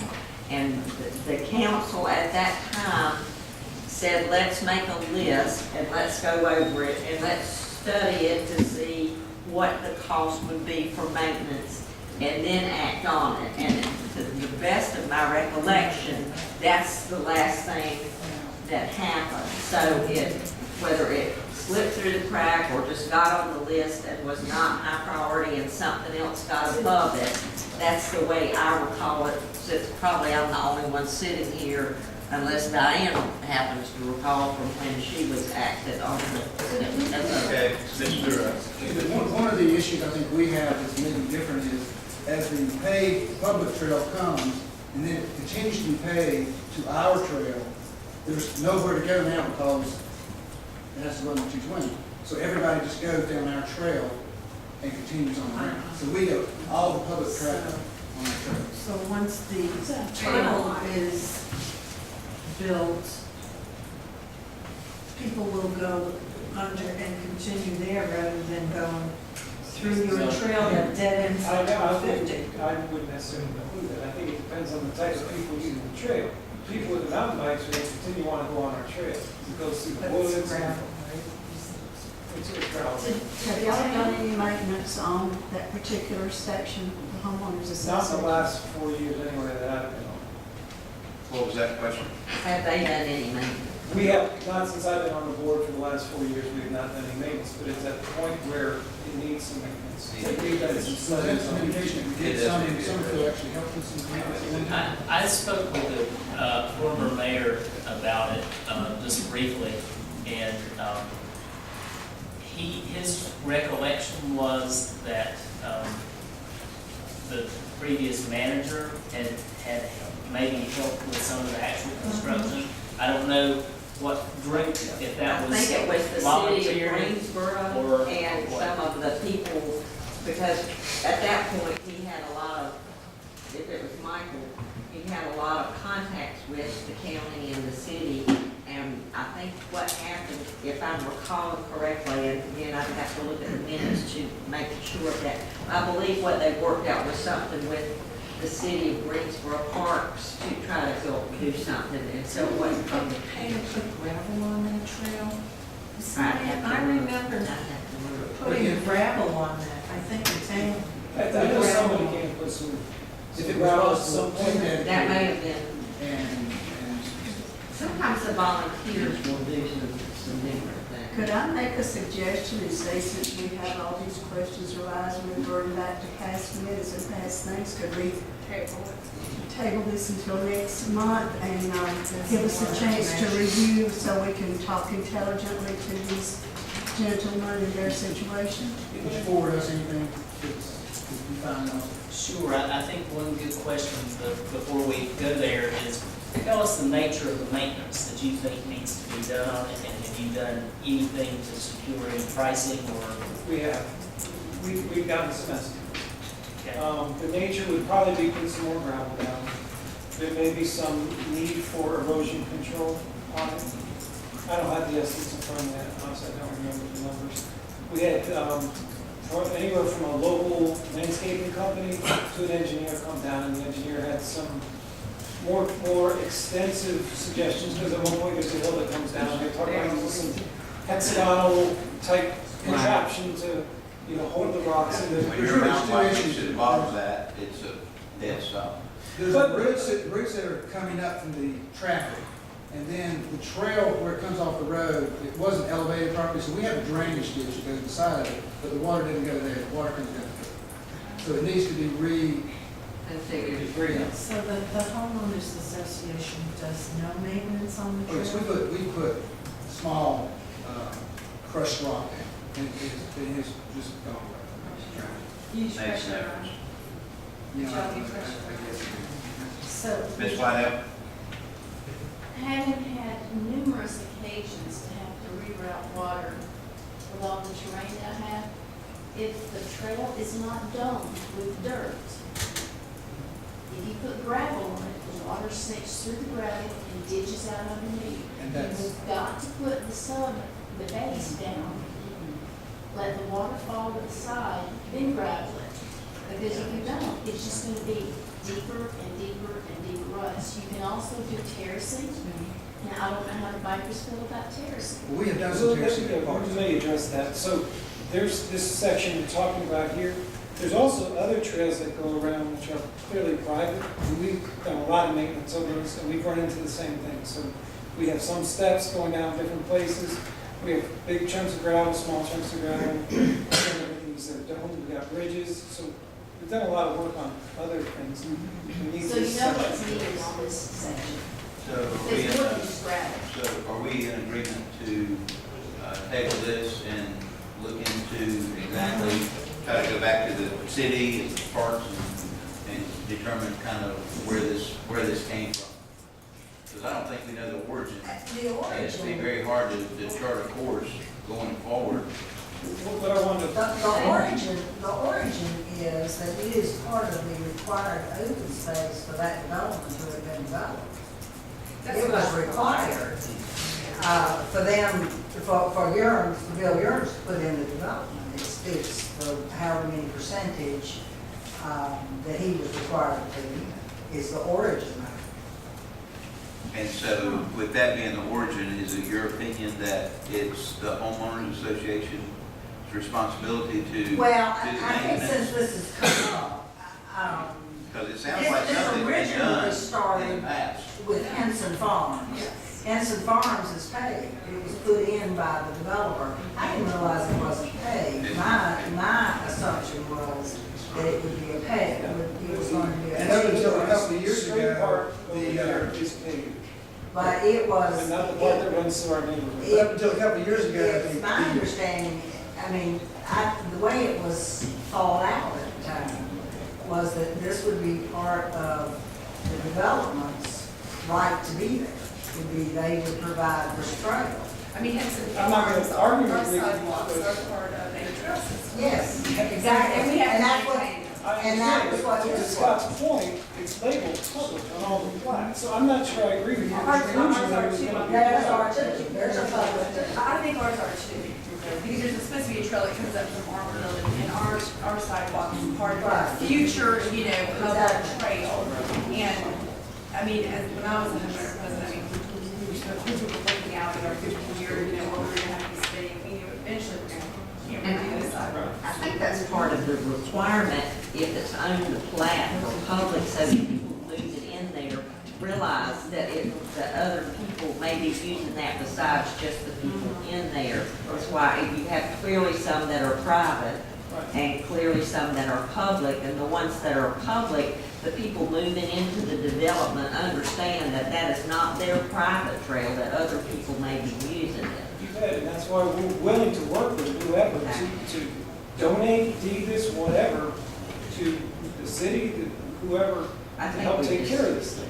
I think we just need to, at this point in the discussion, look at, find out what we need to do, and you just check back into it and see what the town's requirements and what we need to do, what's legal for us to do to work with them and just. Where did it leave off the last time? Well, two things to address what you just said. I asked the attorney, we have discussed this, and the one question that I was asking him today was, okay, so it's clear that they are not technically public until the town accepts ownership of it, until they're accepted and used.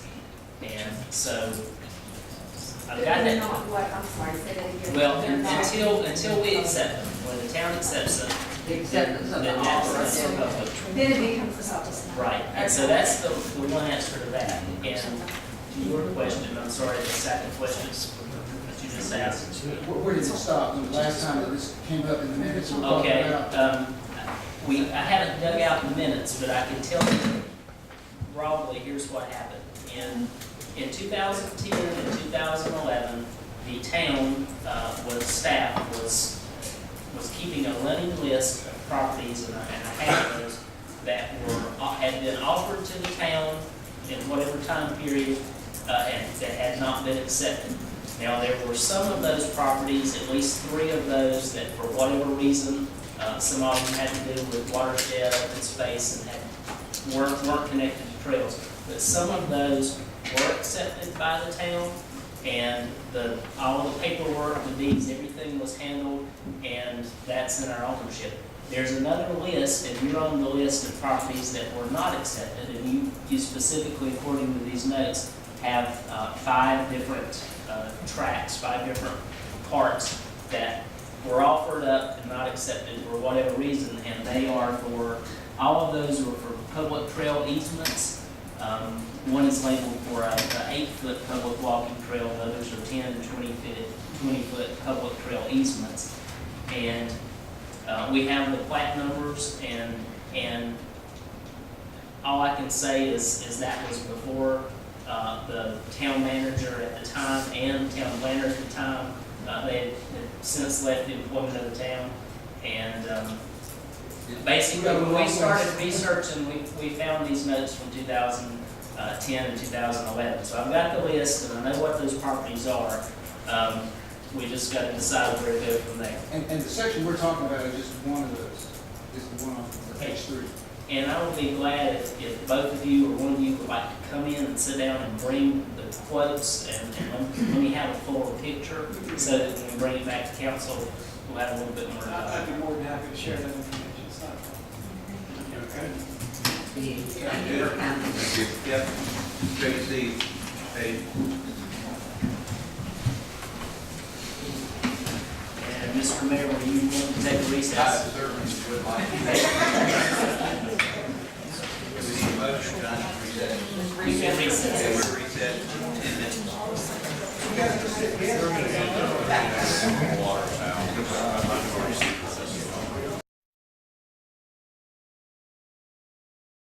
We can reconvene. My lost our audience. They're eating donuts. Thank you. Thank you. Appreciate it. I appreciate your willingness.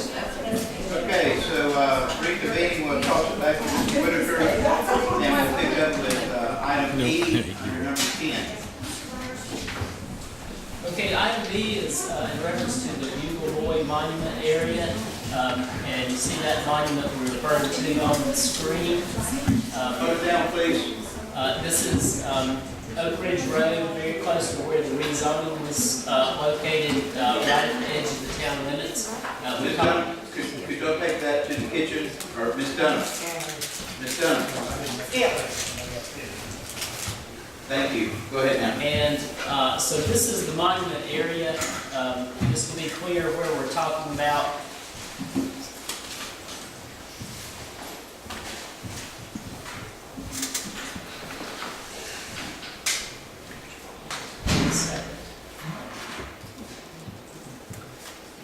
Okay, broad view, this is right at the edge of town on Oak Ridge Road where the Duke Energy substation is. And again, this is the site. This is a little bit closer view of that. think everybody knows where we're talking about. In the past, we had talked about trying to have some consistency in keeping this historic site cleaned up to a respectable level, and in the past, the direction was if we could get some type of agreement, because it does fall on Duke Energy's subdivision parcel. And so that's been a long process. We have an agreement after dealing with Duke Energy for a long time. They've been really good to deal with, but they have a lot of departments that had to get through.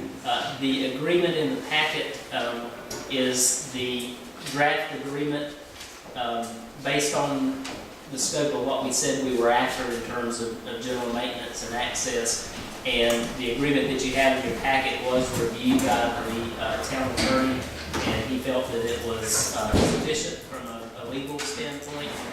And basically it would give us, that agreement would give us the right to access that site and not to block the driveway, but to park in the area and be able to mow and maintain around the marker area within 15 feet. And so the request is for your consideration of approval of the draft agreement. A couple of caveats to that is we have in there provision for a single parking space somewhere, and I can show you where we're talking about that. But what is not in the agreement is a request by the historical committee that's going to be coming up with the upcoming budget is for one of the really nice historical markers, similar to what you see in Oak Ridge and similar to what we have for Bruce's Crossroads on Summerfield Road. And that request will be in the upcoming budget. And in order to get that approved, we'll have to go back to Duke and kind of modify this agreement. But the main thing is think of this as the base agreement before we can do anything. And one of the things I had suggested on there, what I think would be ideal if we were to agree to this and maintain this spot is ultimately one day having a little footpath, just a natural surface, narrow path from the parking space to the monument area, because it would just be a better lead in to the monument. And so, again, the request is for approval of the agreement, unless you have any questions about it, and just open it up for discussion. If we approve the agreement, are we consenting to maintain that property, and it says here periodic maintenance will be required moving forward, so the project calls for a financial commitment? Right, and those are my words, just to be clear that if we implement this agreement, then we're going to go to our contractor, our lawn care maintenance contractor, and we're going to say what we charge to hit this little spot to. And the point is, it's going to be a regular little spot to take care of. It'll probably be incorporated in terms of being, if we do mulch around that area, probably have mulch just like the other spots, town hall properties that have mulch, and it'll just kind of be added into that rotation of their work. And then the other thing is, if you look on the screen there, what I was suggesting, if you look at this close up, this is the entrance road into the substation, and the marker is here where this, you see where the green thing is. And so what I was proposing is a space right in this area. If you can see my cursor there, but right off to the side of that driveway, basically just go in and put one gravel parking spot right there for somebody to pull in. And yeah, there, right in that area. Show that again, Valerie. Okay. I put my pointer up. Yeah, right in that general area. Just basically go in there, just enough gravel to make a single parking space so somebody can pull in there, walk to the monument, and be out of the way of the driveway to the substation. And Duke would be okay with that? Yes, and that is the one parking space that's somewhere in that draft. We didn't specify the space exactly with them yet, but they're granting us one space, and that's what we want to propose. Is it pretty easy access from where you're talking about there to get over with a lawnmower to the? Yeah, that area is actually somewhat, the grass area in front is partially state right of way.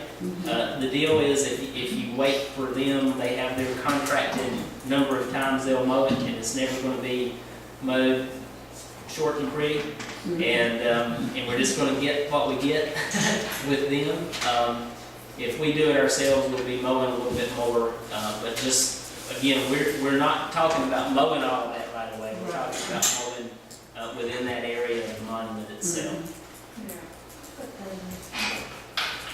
That monument was put up in 1941, I believe, by specifically by the Joseph Kerner, right there, Joseph Kerner chapter, 1941, was put up, and then right across the road from that is another marker that was put up in 1939 that points you across the road to the actual spot, which is where this marker is at. Which you'll get run over. So, right.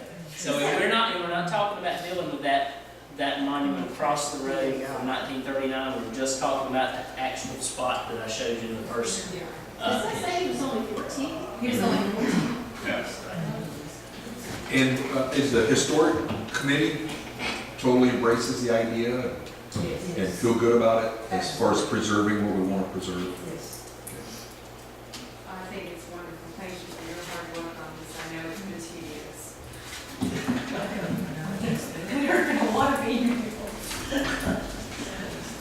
A lot more definitely.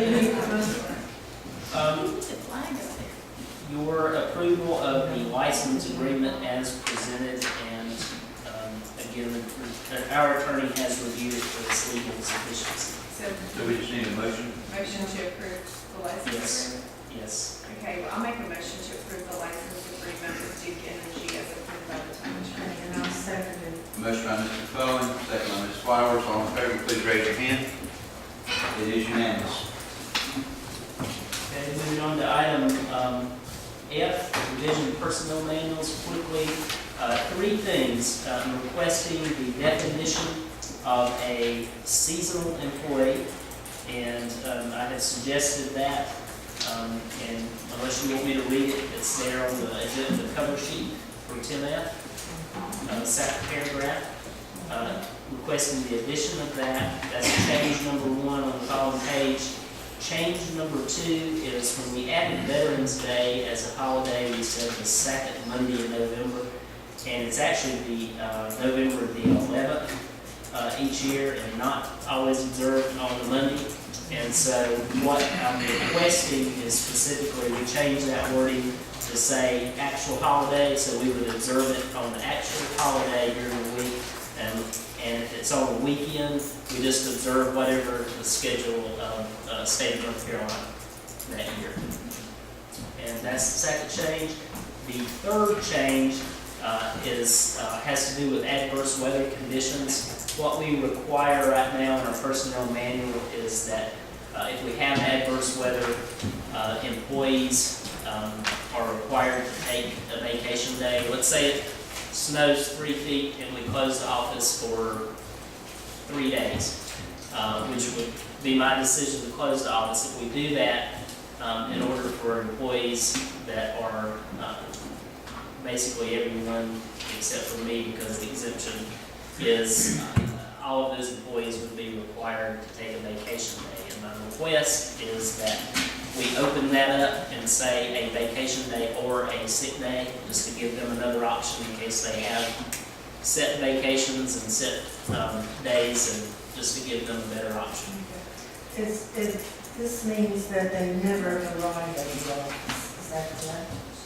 Well, it actually refers to any part of that time. So if we close it a half a day, it's those 4 hours or whatever time it pertains to any of that. It's a little bit confusing, the wording at first when I read it, but really what the first part of that section is saying is that if you have, for instance, if an employee just decided, I don't like the way it's looking out there, I'm gonna leave, before I call it as a day and say our office is closed, that kind of thing, then they have to take vacation instead of having an option. But, you know, for the most part, we're talking about clarity. We're in the office, starts getting bad, I might say, all right, everybody go home, call it.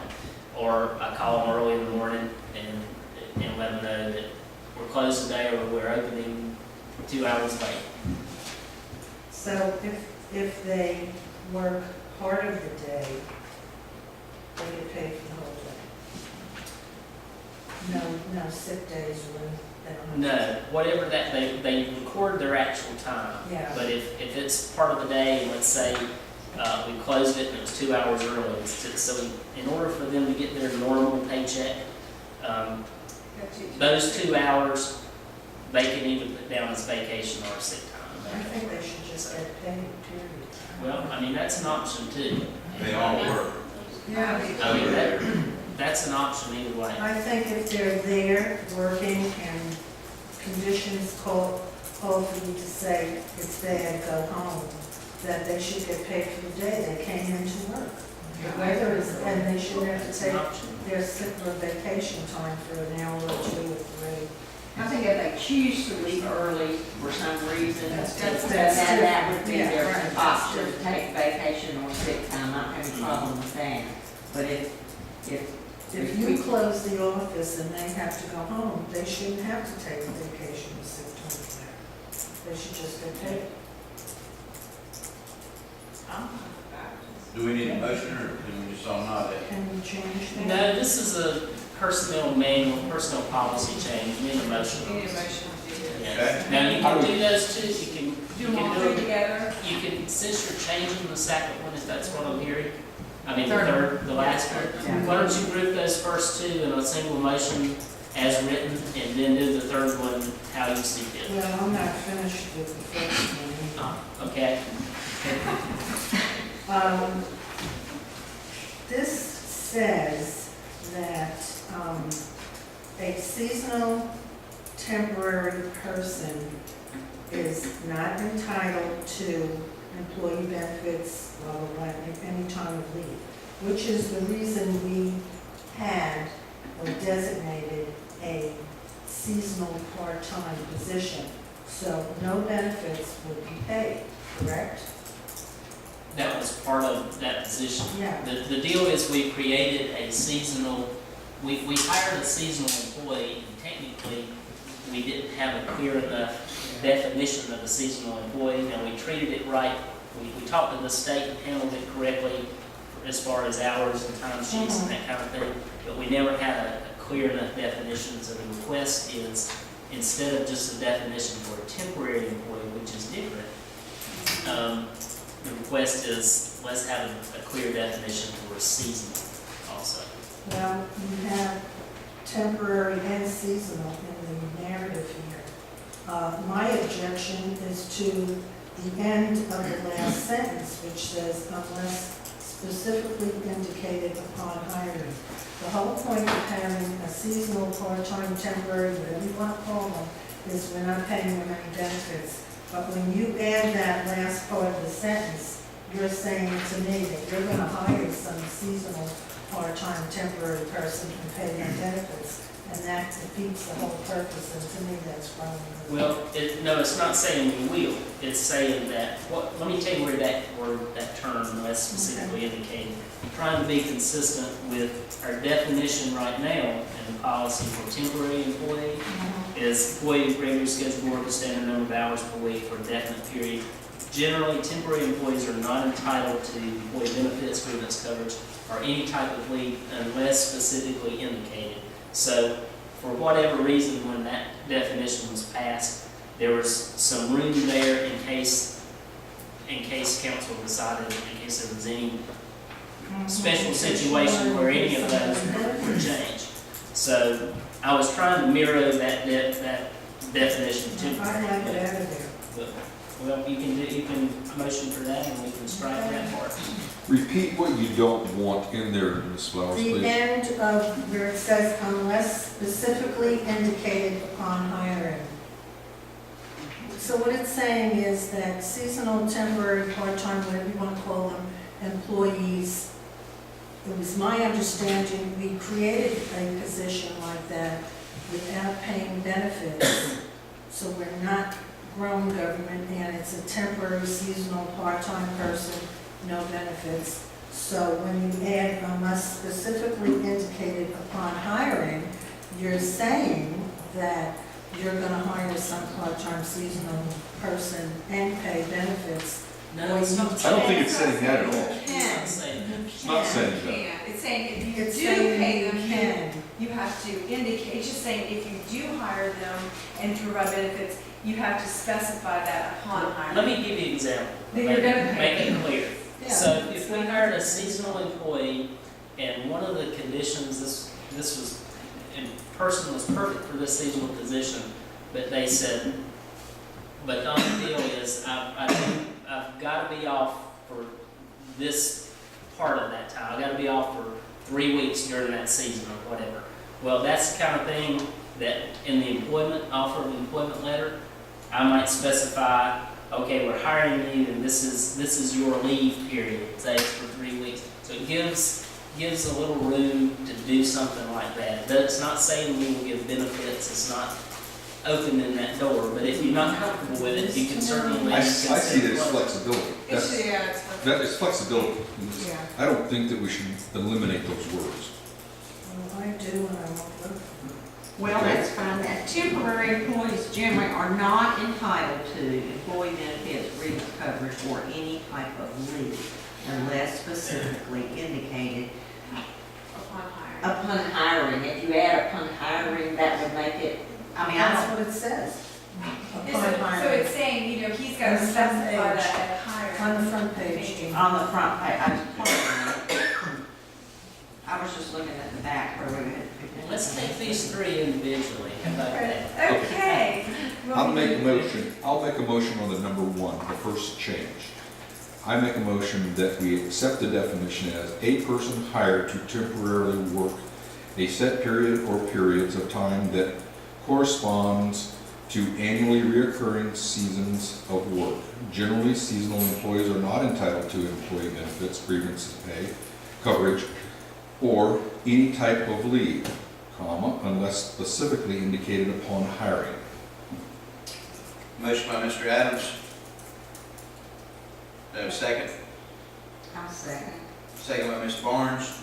All in favor, please raise your hand. Well, you need to have some Have some Discussion. Before you vote, I think you need to have some discussion. And give somebody the opportunity to discuss it or make a substitute motion. Any discussion? I already stated my position. I don't think I need to make a substitute motion. Okay. I think that opens the door for the manager to provide benefits, and I am totally against that. That was one of the reasons we created that specific type of position. And I do think the manager understands that this position doesn't have benefits. Absolutely. The one we have now, what about future hires? Well, I think it says in there that they're not entitled to employee Yeah, it's saying they're not, unless he or indicates it. grievance coverage or any type of leave unless it's specifically indicated upon hiring. And I would hope that the manager upon hiring would let us know if there was anything specific there. I wouldn't want to have this kind of discussion again, so you probably don't have to worry about that. Okay. Okay, so further discussion? So we have a motion and a second. All in favor of accepting this as written, please raise your hand. And opposed? It carries 4-1. On to number 2. I make a motion to approve the change to modify Veterans Day, so that it is observed on November 11th. And, do I need to add anything else? Just the wording there in that second, that would change the words to what's quoted there. Okay, with the actual holiday, if on a weekend, follow the current state of North Carolina schedule. Motion by Ms. McClellan, Second. second by Mr. Adams. All in favor, please raise your hand. Could I ask something? Oops. I'm sorry. Just for my clarification, what is the current state on Veterans Day? What is the rule? They publish a calendar. Yeah, I had. So they do it once a year, they I've come got out it, with what give they're me just a going to do. second. Okay. It is, for instance, the last year's schedule, they observed it on Tuesday, which was Veterans Day, and the 2013 schedule, they did it on Wednesday. It's on Wednesday again this year. And I don't think I have this year's. Okay. But they changed it. Okay, so it changes, okay. Yeah. I think if it falls on a weekend, that's when they address it further. Yeah. Where that's the only, Yeah. like if it's on a weekend that is observed on Monday. And Okay, that's how they address it. Otherwise, it's on the actual day, whatever they do. okay, so that's what is clear. Yeah. Okay, okay. Okay, and, discuss this before we vote on it. Change number 3. Put in- We need to Yes. Now Call go. for the We vote, did vote. but, well, I don't think anybody counted or finished because I Okay. had a question. Okay, so, all right, let's re-vote. I'm done. Following discussion, all in favor, please raise your hand. Okay, it is unanimous.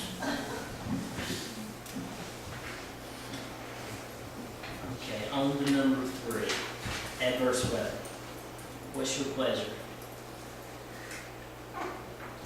If the office closes before the employees come in, they take a vacation or sick day?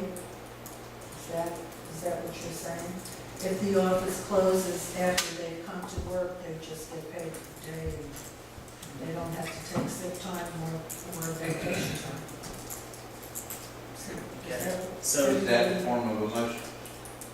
Is that a motion? Yes. Okay. Motion by Ms. That kind of started out like a question, kind of changed it. Could you reword it? Could you reword what you just said? How would you like me to reword? In that, English? Mr. Adams? In English? Yes, or español, si quiere. Okay. All right. I make a motion that if the office were closed for a full day, that this time could require, it says could, not will, require the use of vacation leave. If the office closes during the working day and employees are sent home, then they will not be required to use sick or vacation time and will be paid for the day. I like that. That was Motion. really well done. Motion by Mrs. Flowers, Good Spanish, then. That's perfect. motion by Ms. Flowers. Does that say vacation or sick leave? so she didn't say that, so. That's why I wanted, Actually, that's why I wanted to check and see if you could add that to So it. let's, if we've got a second, we'll have one Do discussion. you want me to say it again? Just say that included vacation leave or sick Include leave. vacation or sick leave. Oh, I think she did say that. The first time she did. First time we She said. did. Okay, we have a motion, do we have a second? I'll second. Okay, we have a second, Ms. Barnes, discussion. Disgusting. I wish y'all make your mind up. So no discussion? All in favor, please raise your hand, and that's unanimous. I think it's getting a little late, we're all getting a little punchy.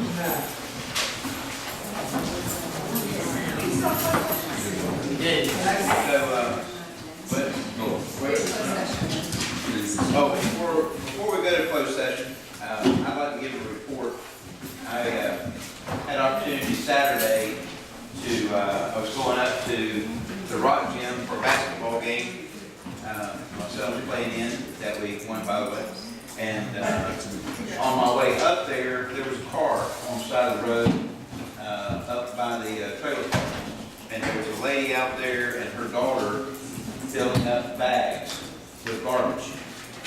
Taking up the garbage off the side of the road, and putting the bags up by the side of the road. And I came back through after the ball game, and then my mama came back through. I said, if they were still there, I was going to stop.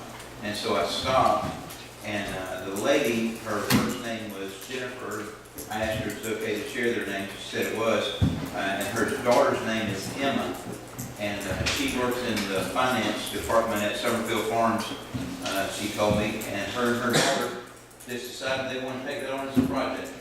And so they spent a long time on Saturday from the southern part of Summerfield Road almost all the way up to Golden Antiques right there. Those are those bags all along the side of the road. Well, and the bags on the side of the road, she did call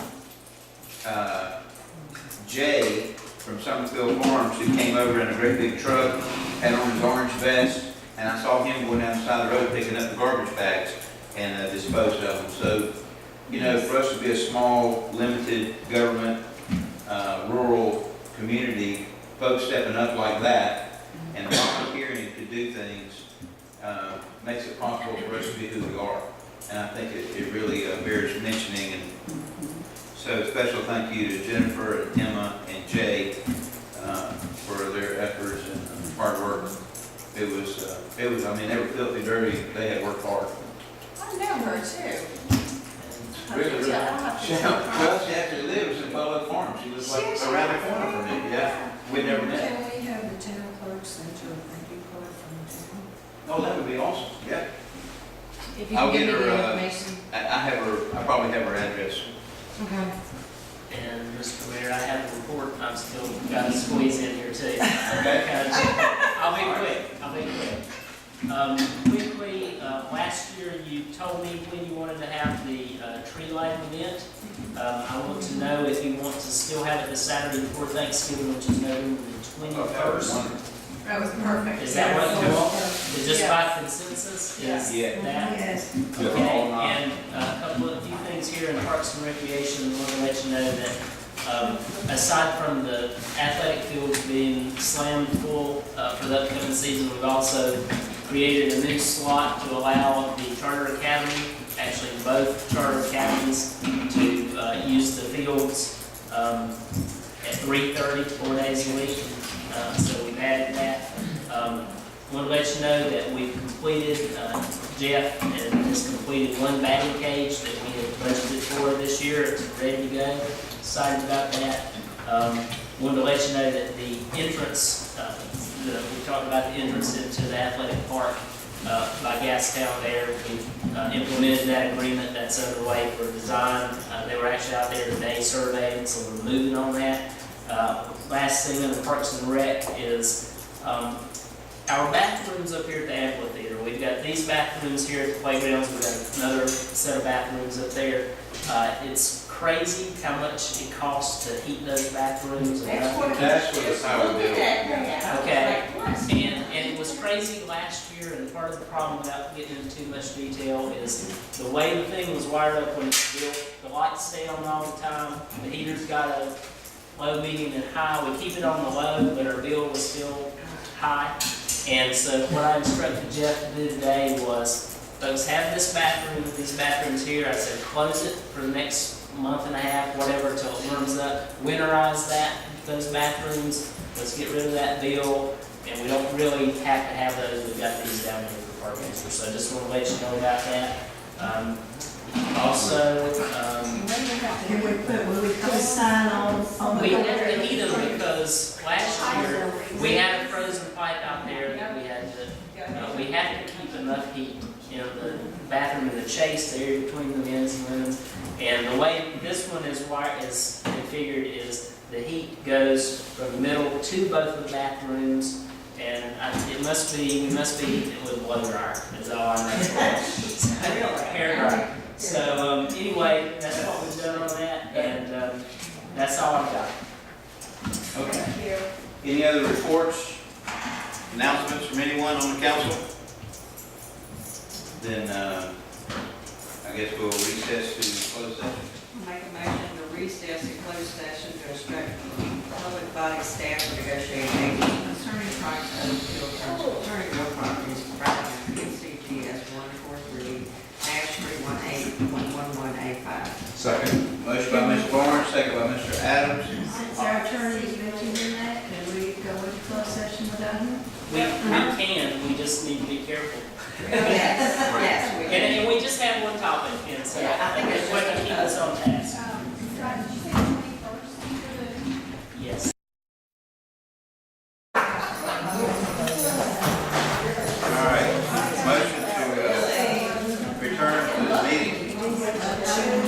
Second. Motion by Mrs. Laughlin, second by Ms. Barnes. Other business? Returning to open session. Oh, okay. I couldn't hear you. Vote out there. So you were talking. No, you're taking. Okay, so we're now back into the meeting. Are there any other business concerns or issues? Yes. And I'll be brief, and I mentioned this to Dina earlier. I think we need to ask the attorney to have somebody on standby for this night all the time. He usually does, actually, Yeah. because I checked on them, but they were not, like, they were having. That's already in place. He was He sick. just missed it, so we can remember that at review time. Okay. It's already understood that that's part of it. Okay. Okay, any other business concerns? Move that we adjourn. Motion to adjourn by Mr. Adams, Second. second by Ms. Barnes. All in favor, please raise your hand. Right. All opposed? Okay, it's unanimous.